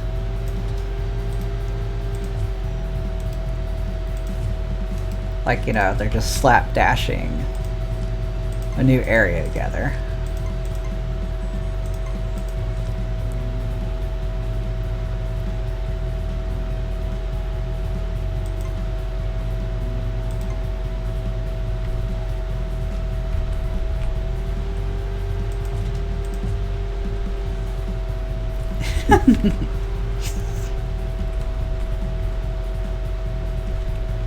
Oh no, you're not crazy. I took the extra time to reshade Carol's sprites.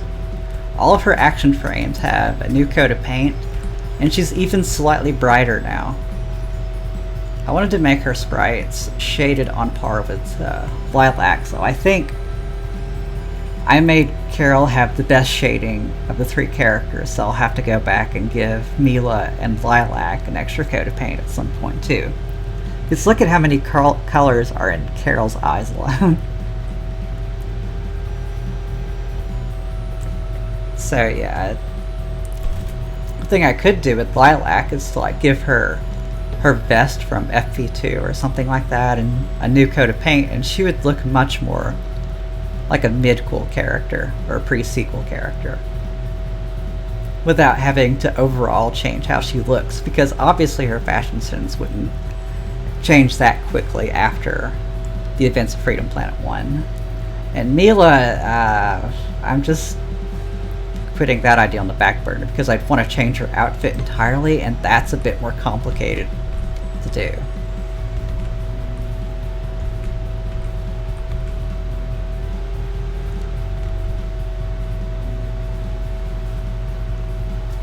Yeah, there aren't nearly as many people who would care about the shading or even notice it, I think.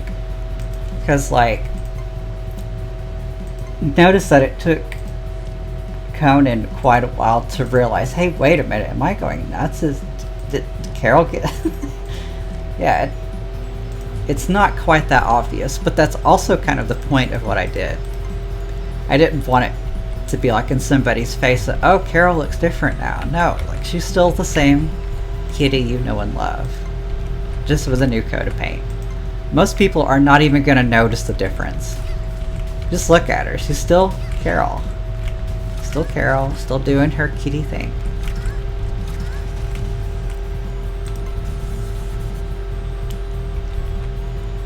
Oh, yeah, that's true. That means your observation skills are pretty good then. So, yeah. So there's that. That was the idea. I really didn't want the new shading to be in anybody's faces, like, that's just so pretentious. Like, if it's any consolation, like, I didn't notice that Carol didn't have as much shading as Lilac until 3 years into Shang Architect's development. I was like, wait a minute, seriously? Like, Carol still had the same level of shading in Freedom Planet 1 that she did in the old demos when Lilac was still a hedgehog. So that ought to tell you how little she changed between iterations.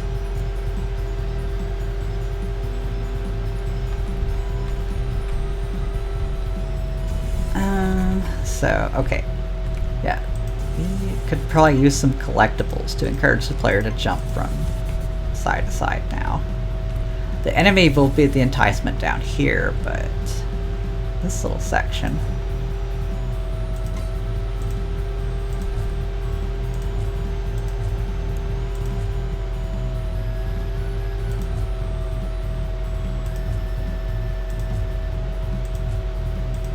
We'll have this be the motive. Also, yeah, let's make him a little more centered.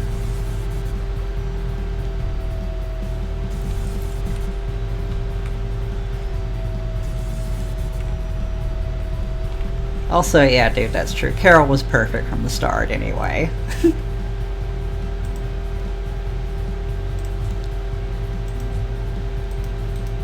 You can only iterate on perfection. Oh lord. So, yeah, there we go. That looks a little more visually consistent already.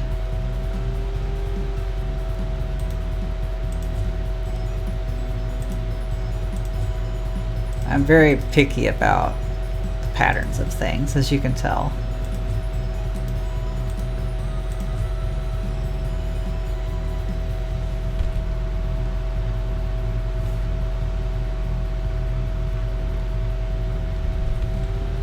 Yeah, Carol's like the least broken of the bunch.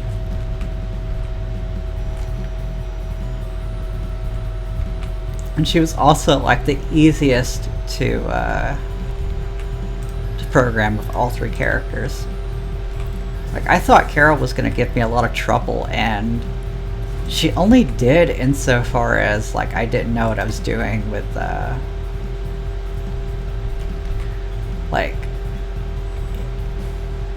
programming her accurately. That was a bit troublesome at first, but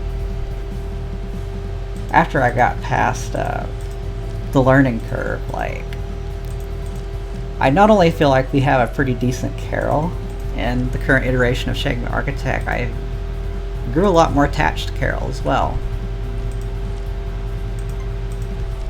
Like, the more I had to learn about her to make her accurate, the more I grew to care about her.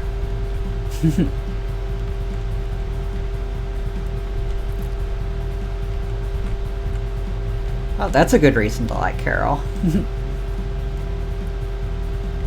I mean, Strife may have been inspired to make her moveset like that, because, like, I think he had said on Twitter that, like, one of, I think it was Mega Man Legends or some other, or Mega Man X on the PlayStation, that was like the first game they had played on the PlayStation, and so yeah, their love affair with Mega Man started very early on. And you can see that very clearly in much of what makes Freedom Planet tick. Like, because most people will say Freedom Planet is like Sonic and Mega Man if they had a baby.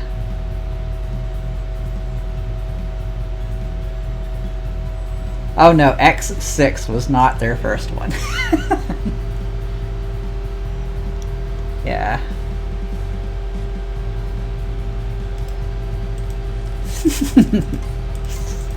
So, that. Also, this level grew to be much bigger than I realized it would be. There's a lot going on for such a small chunk of level. I think I will probably stop it, like, right about there, so we'll get the camera boundaries out.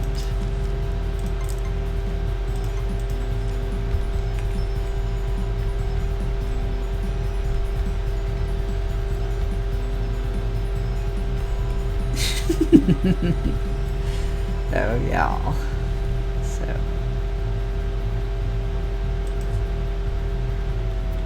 well, it certainly helps the level editor's workflow has improved since the last time I streamed the game, so didn't quite take as long this time. Like, I'm not having to slowly go over each of these. Also, yeah, I need to do something about the camera.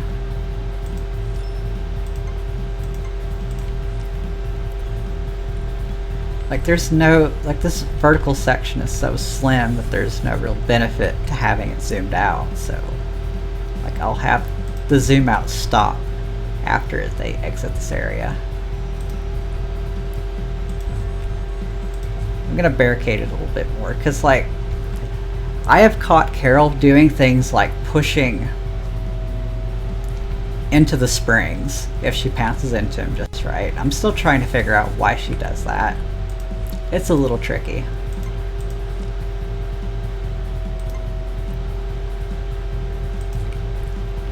Entice the player with a little pedal here. I need to drink something real quick.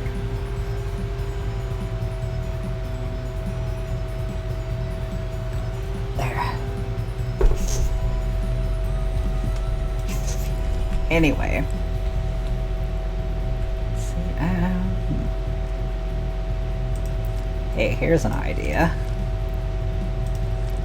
Just got a silly idea for burying a target.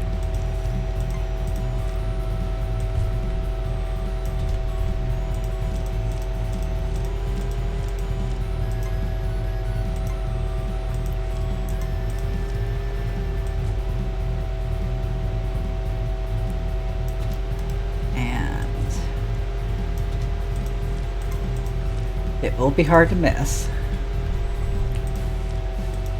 And it will tease the player.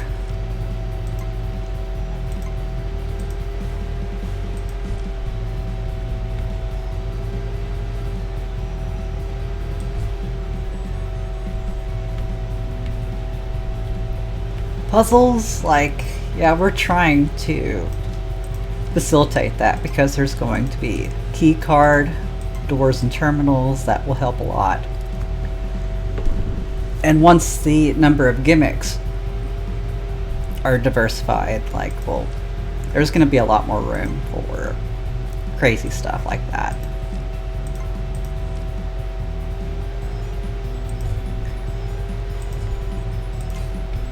We'll just have to see.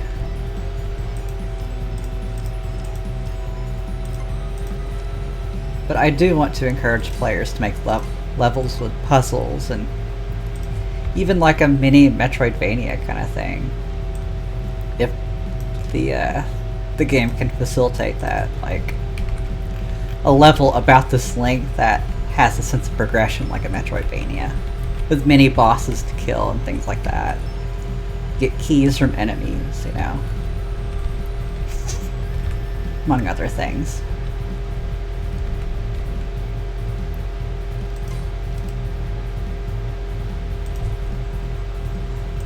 There we have it.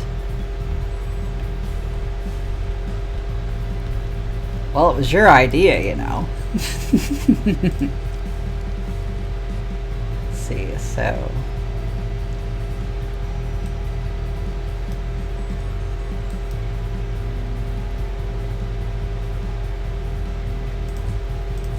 So there's that.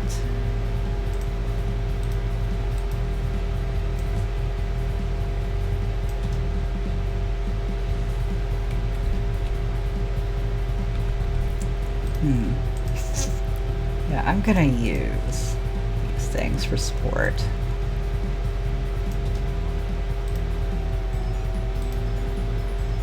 Just don't know what else to do.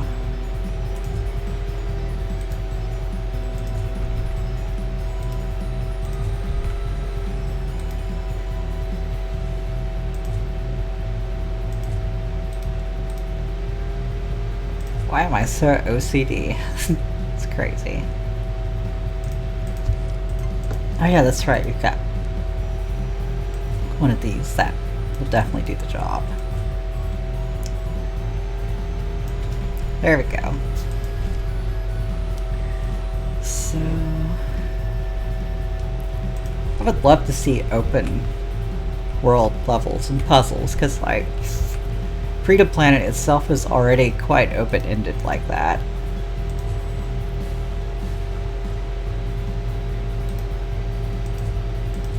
Like Strife specifically made levels in Freedom Planet 2 like more open-ended so that all of the characters would be on fair ground standing with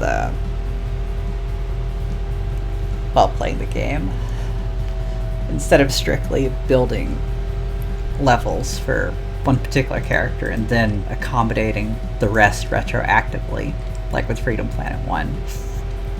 You can just ask the speedrunners what they thought of that.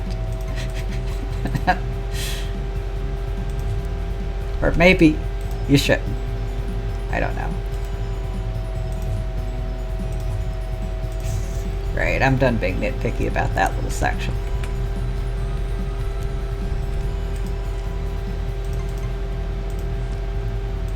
I can get the player to stop long enough to hit that one. Surely they wouldn't miss this thing being here.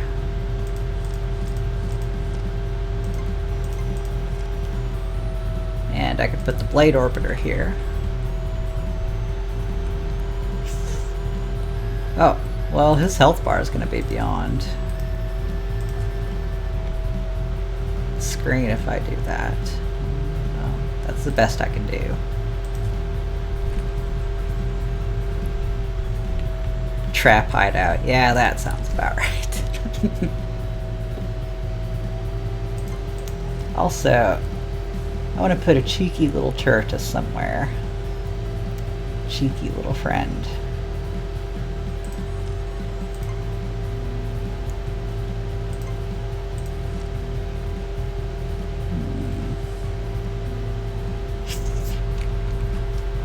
How would I go about that?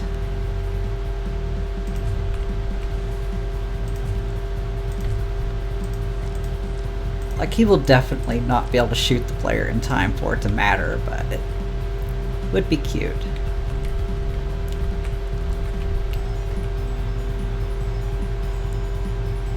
So there's that. And one of these days I'd like to develop a multi-select tool as well, so you can just grab a bunch of things like this and move them around, because I wish I could move this like 8 or 16 pixels back a little bit, but don't feel like it. I don't feel like doing that. Oh yeah, now would be a good opportunity to test this layout. Yep, and it works.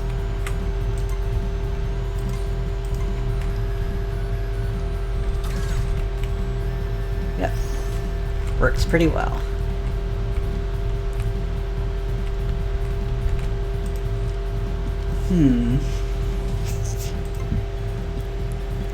Now I'd like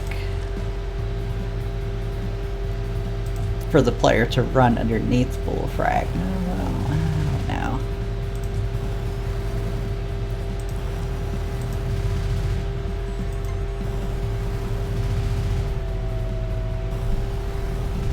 To trap an entire hideout.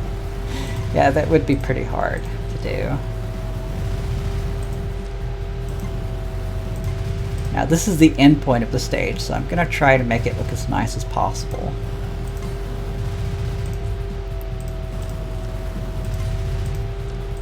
Which means we're going to need some scenic trees and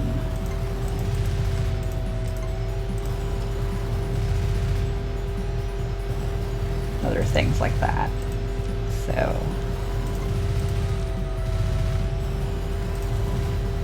got trees.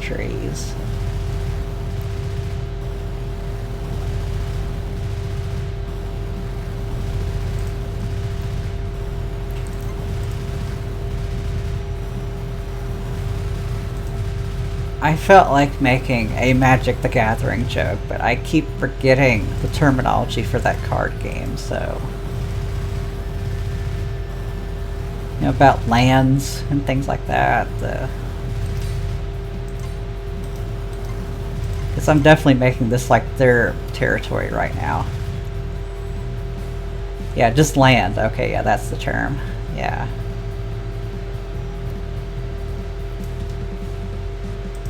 This is their land now.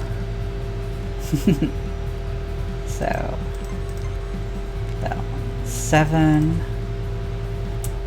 Make it like, you know, we're behind somebody's house here. There we go.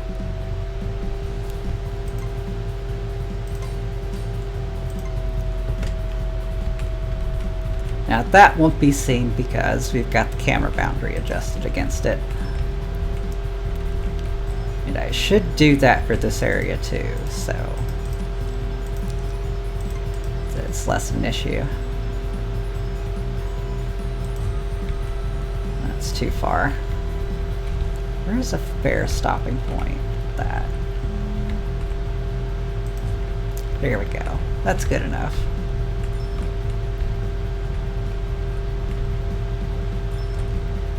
Well, nah, I would like it to be better than that. There, that way it stops about that point, but you can still kind of see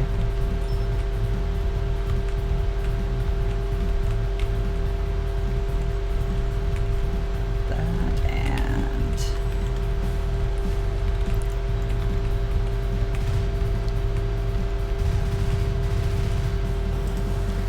then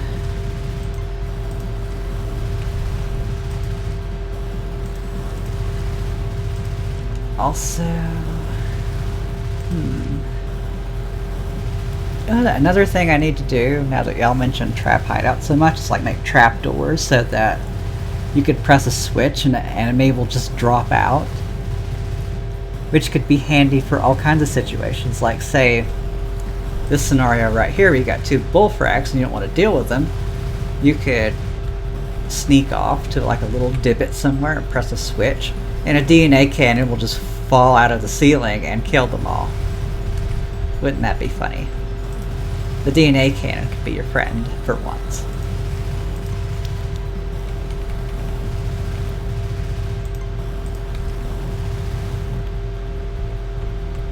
Yeah,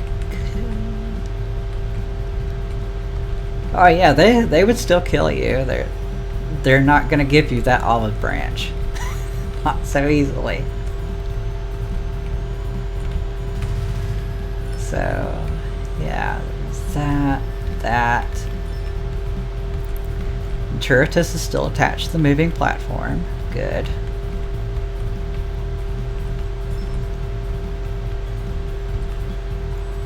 Oh yeah, I never figured out what to do with this area here. I need to do something with it. So... Huh. Like what?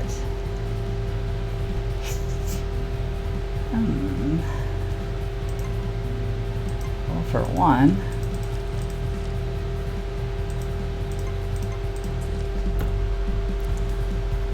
have... platform here.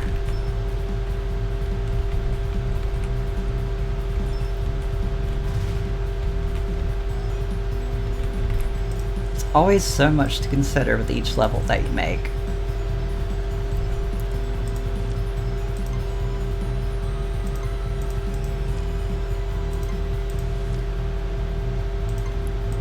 You know, seeing as it'd take them a lot of effort just to get here, why not make it a little more fun for them? And if we place the animator over it, it sparkles. No, there's nothing like that, unfortunately. Like, Mila's cubes kind of explode on a lot of stuff. They don't go right through it. I feel like that was unintended in Freedom Planet 1. There were some instances where like an item that you throw could go through. Like say when you throw a cube at an enemy, like, or an item rather, like the item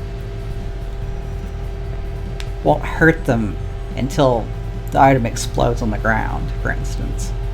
Like, it'll just go right through them otherwise.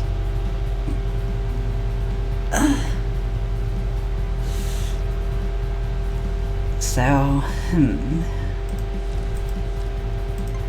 with that in mind, I've never placed any of the gems flowers at all, so... That's one thing I need for versions of Shang Architect after 1.0, is to also include like a gem count for levels, so that like alongside the score attack you also have, like alongside the time attacks record you also have the score attack, so there'd be a lot more point to trying to find all these things.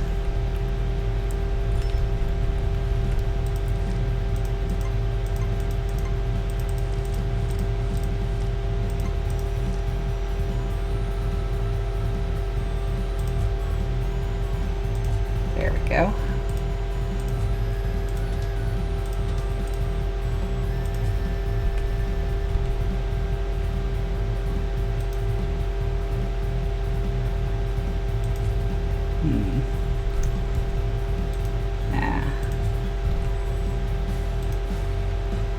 I will defer to symmetry there. Alright. I'm gonna hang some more lanterns off the ceiling. No, it's too short. Way too short. Auto scenery. It's because it looked cute that way. There.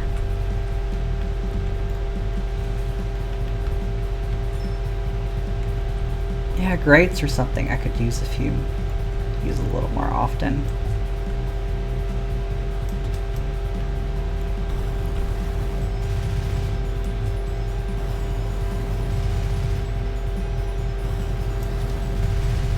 Yeah, that looks a bit more like a yard there. Or part of one anyway.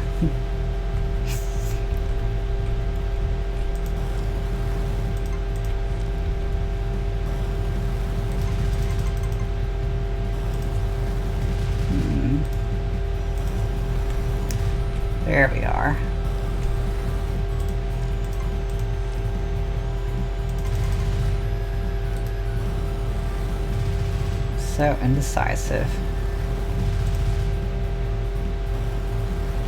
I feel like the other one looked best there.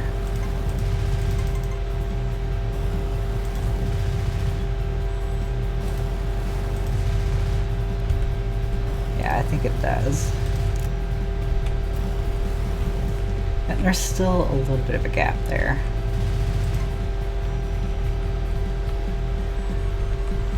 No, not normally. It doesn't normally have giant robot hogs.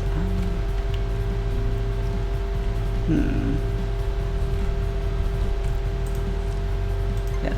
Another thing that's absent from this level is like little placements of gems. I'm gonna fix that right now before I call the stage done. Then we'll play test it.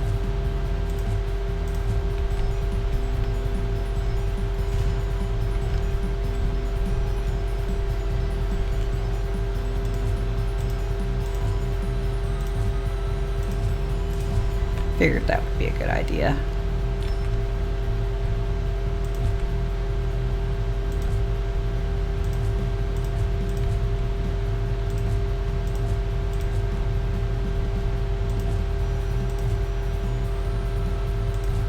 There we are.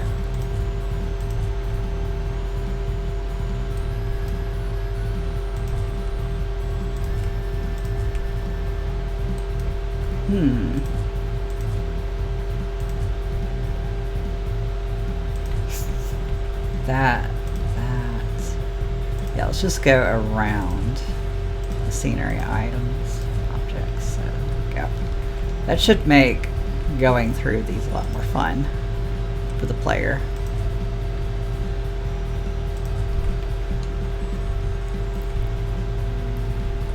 Because we definitely needed more gems. And as you may have noticed, there's like an instance counter for anything that's within the range of the camera. So like, you zoom in, you're gonna see a lot more or less of them within the view. This lets you know at what point you're reaching a number of objects that could be dangerous to the performance of your level. So like, say if you're going to place more than 128 gems within range of the camera, the game will warn you like, hey, that's going to probably cause the game to stall on some computers. So yeah, it'll let you know about that. I hope it's a feature that people will find handy.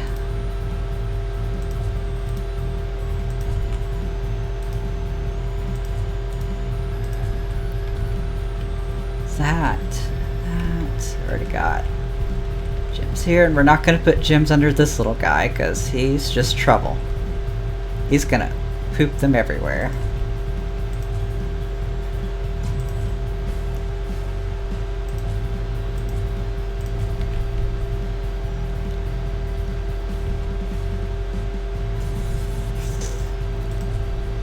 Let's see, so there's that. Oh no, you're collecting them now too. But it's okay. It's perfectly okay.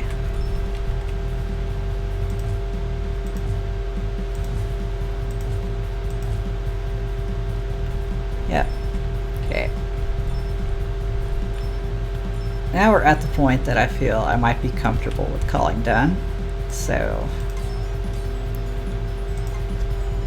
now, see how massive the stage is, and we're not even like at the quarter mark on the tile limit counter. Like maybe 1/5. So yeah. Okay. So let's try to play the level.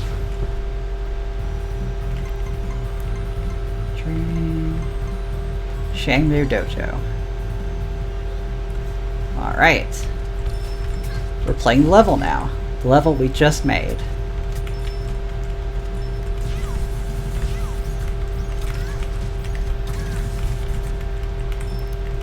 Probably should have put a target up there where they're at.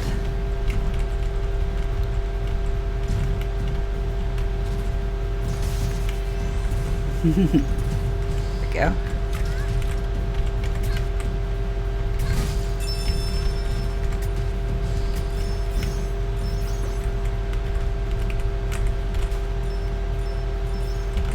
And let's see. Is that... Oh. Oh, darn it, he got stuck. And so did the target. Oh my god. I have never seen it do this. Never. This is why you test your video games, people.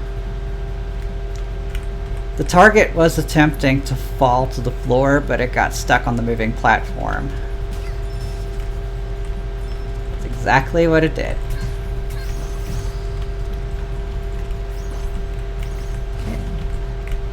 Let's get Carol to double jump here, double jump there.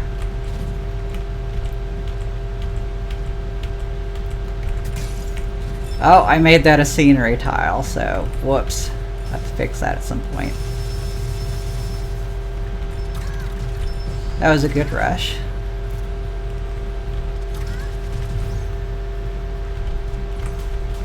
Oh. Oh, that's going to be a problem. Because the player declips from moving platforms when their head touches the ceiling. It's just a priority thing, basically. Okay. I'll have to adjust that.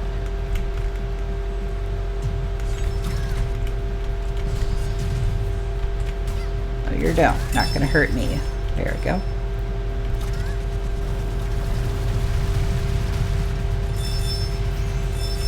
And we're done.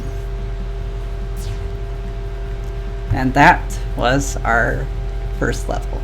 Now I'm going to showcase some other people's levels. I'm going to do this one as Lilac. This is Bouncy Launcher by Blast. I think I've shown it on previous streams, but it's slightly different now because we've converted it into a proper linear level. Like before, it was just like a hit the target stage, which didn't end up making much sense for it. Oh, I forgot to convert those tiles up there. I didn't know that was an area you could access. I should have figured that out before the stream. Like, one nice thing about Debug now is that it can show you which tile map is being accessed. And as you saw over there, there were no tile maps that were being interacted with, so yeah, whoops. In case you didn't know, those silver targets over there show you, like, they're basically checkpoints. You hit them, you'll go back to that point when you die later. Or if you die, sorry. Like, that was a bit too dark. Let's see, so this little section here.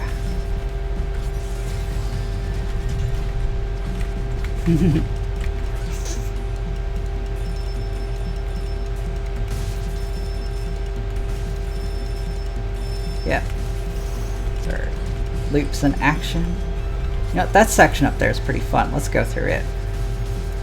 This is not much different from the trap hideout. Oh, he's even got some upside down tiles there.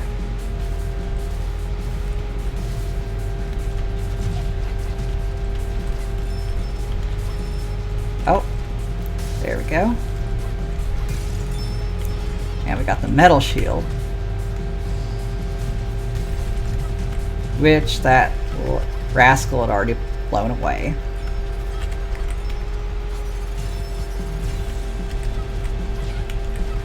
There we go.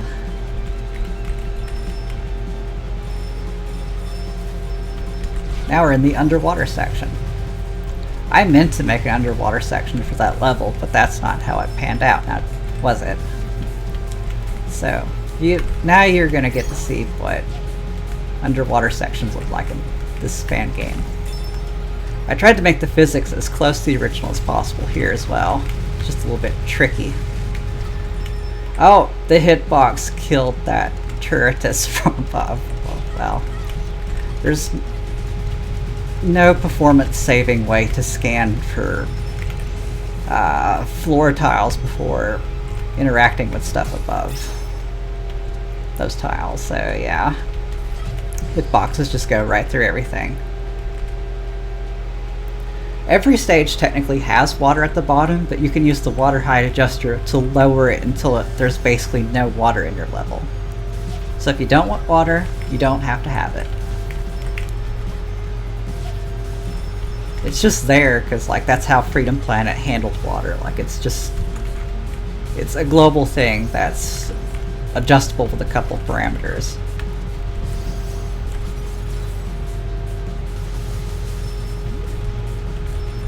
Now we have, this is a reverse spring section. You fly backwards if you don't swim around it. Oh, I still want to hit it. I always do.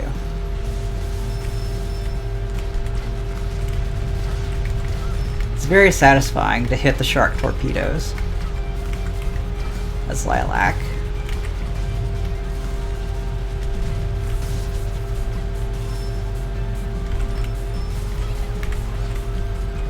Oh! That's a bit of a problem. I was just about to collect the target and then I hit the okay. Gonna have to remember to make a GitHub ticket for that. That did not happen last time, so I'm thinking either there's a misplaced tile back there causing the character to clip through it, or it's just something that simply needs work on my end. It probably is. So that's in Blast's level. Bouncy launcher. Now we're gonna do Dude's level called Lilac's Training. Uh-oh. Yeah, that's right, I broke something last time. So, maybe next time. So, I'm still trying to figure out, like, why a certain, like, 2D logic controller is misbehaving.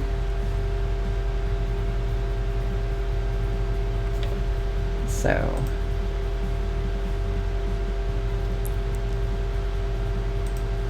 Also, dude, when you said Rutro, like, Twitch saw the word ho in there and decided, like, it was gonna...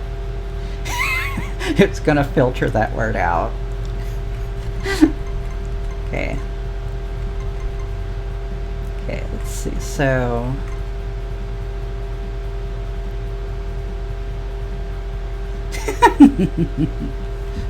I mean, that's how Scooby-Doo would have said it, so... Don't think too hard about it. Okay, so where is Shangmu Avenue? We'll do this one as Carol. This one of Deckard's levels. Oh! Oh no. It's the version I didn't fix, so it crashed. Let me restart the game.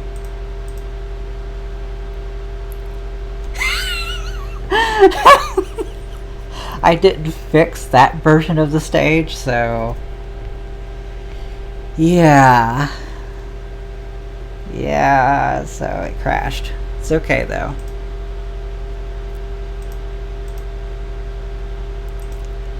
We're back. It's okay. That's the first time it's crashed on stream, and that was because of something that I just didn't fix or update, so that's my fault.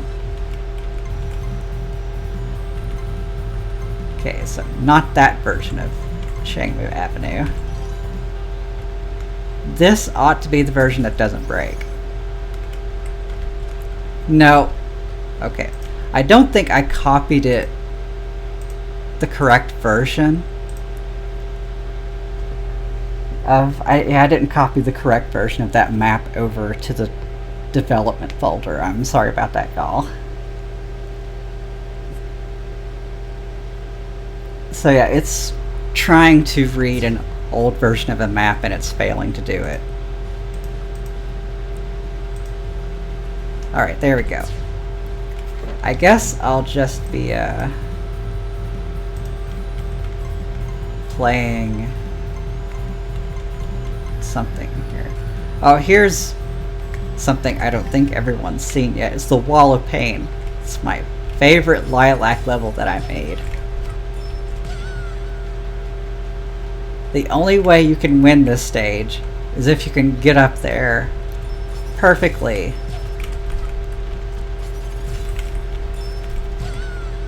Without,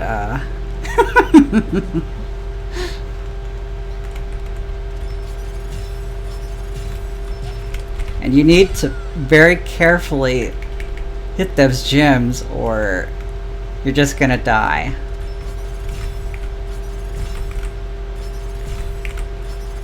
If you stick too close to the wall, it kills you.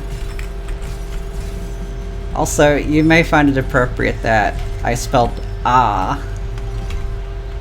Because, yeah, it's just pain. That's all it is.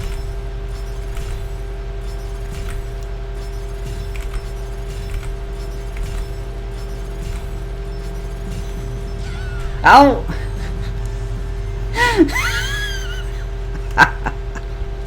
Oh my god.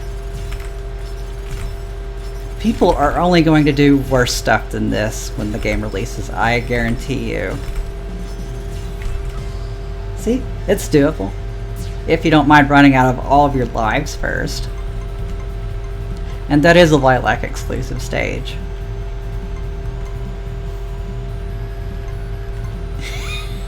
Let's see. So, yeah. Here's Mila's Funhouse, which I haven't updated yet, so I can't show that on stream yet for now. Oh yeah, we haven't shown any DNA cannons on stream yet, have we? I know exactly how to fix that. You want DNA cannons? I'll give you DNA cannons.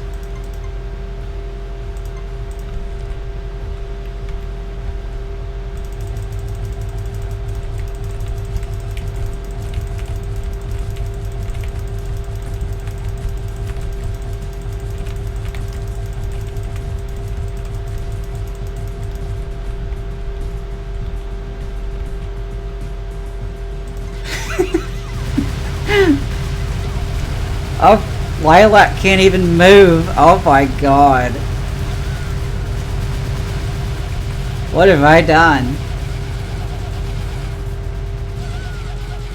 Well, if any of you have ever hated Lilac that badly, well, there you go. This is your way of venting. My eyes, more like your ears. Oh my god. Uh-oh. They all focused on me.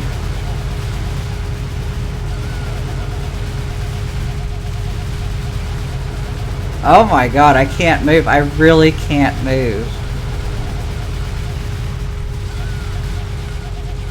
Oh my god, the beam is so consistent. It's... Oh my god. Well, there you have it. There's the DNA cannon. All the DNA cannons you could stomach. Oh yeah, there's also like let's go to city test as Mila, because I want to show a few things. Like, here we go. Restore her health real quick. I don't know why that wasn't already at 5. No, she can still just dig like before. But we have accessibility options here too. You can disable screen shake, turn on health regen, lower the damage output of enemies, show their health bars, and you get a dynamic move lists for characters like Mila. You can also turn on turbo mode. Turbo mode just increases Mila's cube spawn time, so she can get even crazier with it. If your fingers can keep up with it anyway. That's the hard part.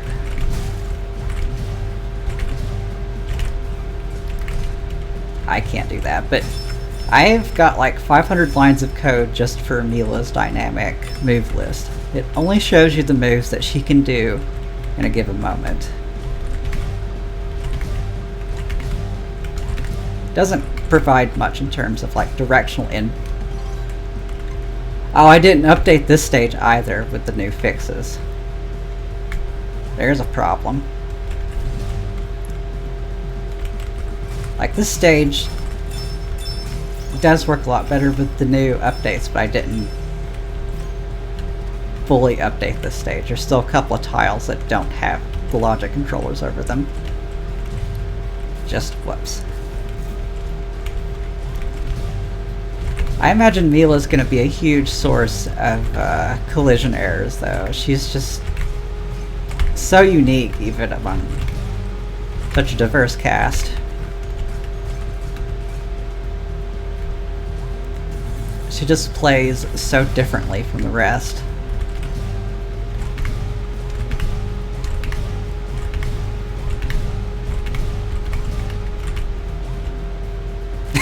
She could. I didn't put a flat surface tile at the very end, so she just fell through.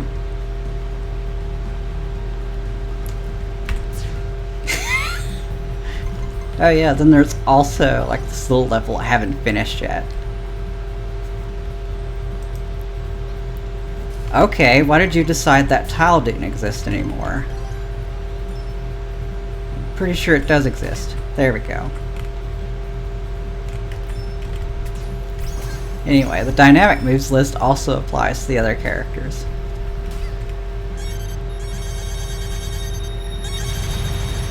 Notice how this section is not quite as nausea-inducing as it was before.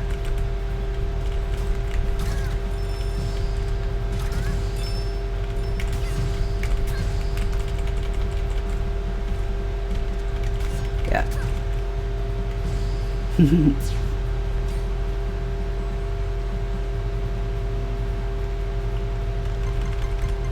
Yeah, that was the game having another error.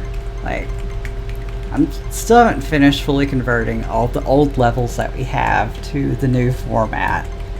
So you're gonna see some things that are dumb. But as you saw with the new level that we made, nothing went wrong with it. Besides the fact that the bullfrag got stuck at a certain point, but, you know, can't really help that.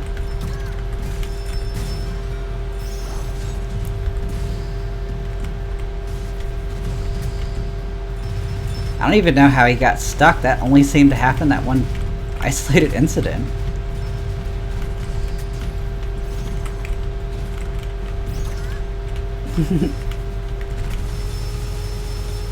Whoa.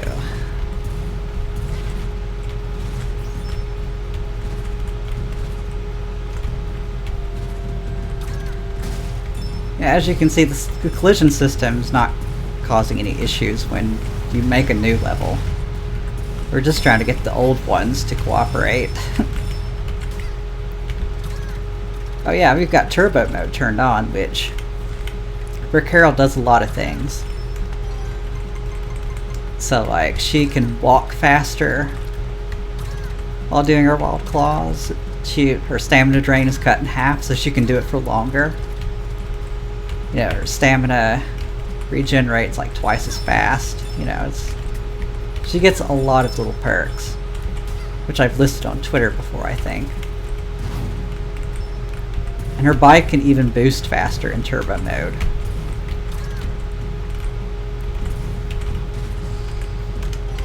Okay. Wow, this stream lasted for a lot longer than I anticipated, but y'all got to see what it's like to make a level in the newest version of the game, and how different that's going to be when we do release it.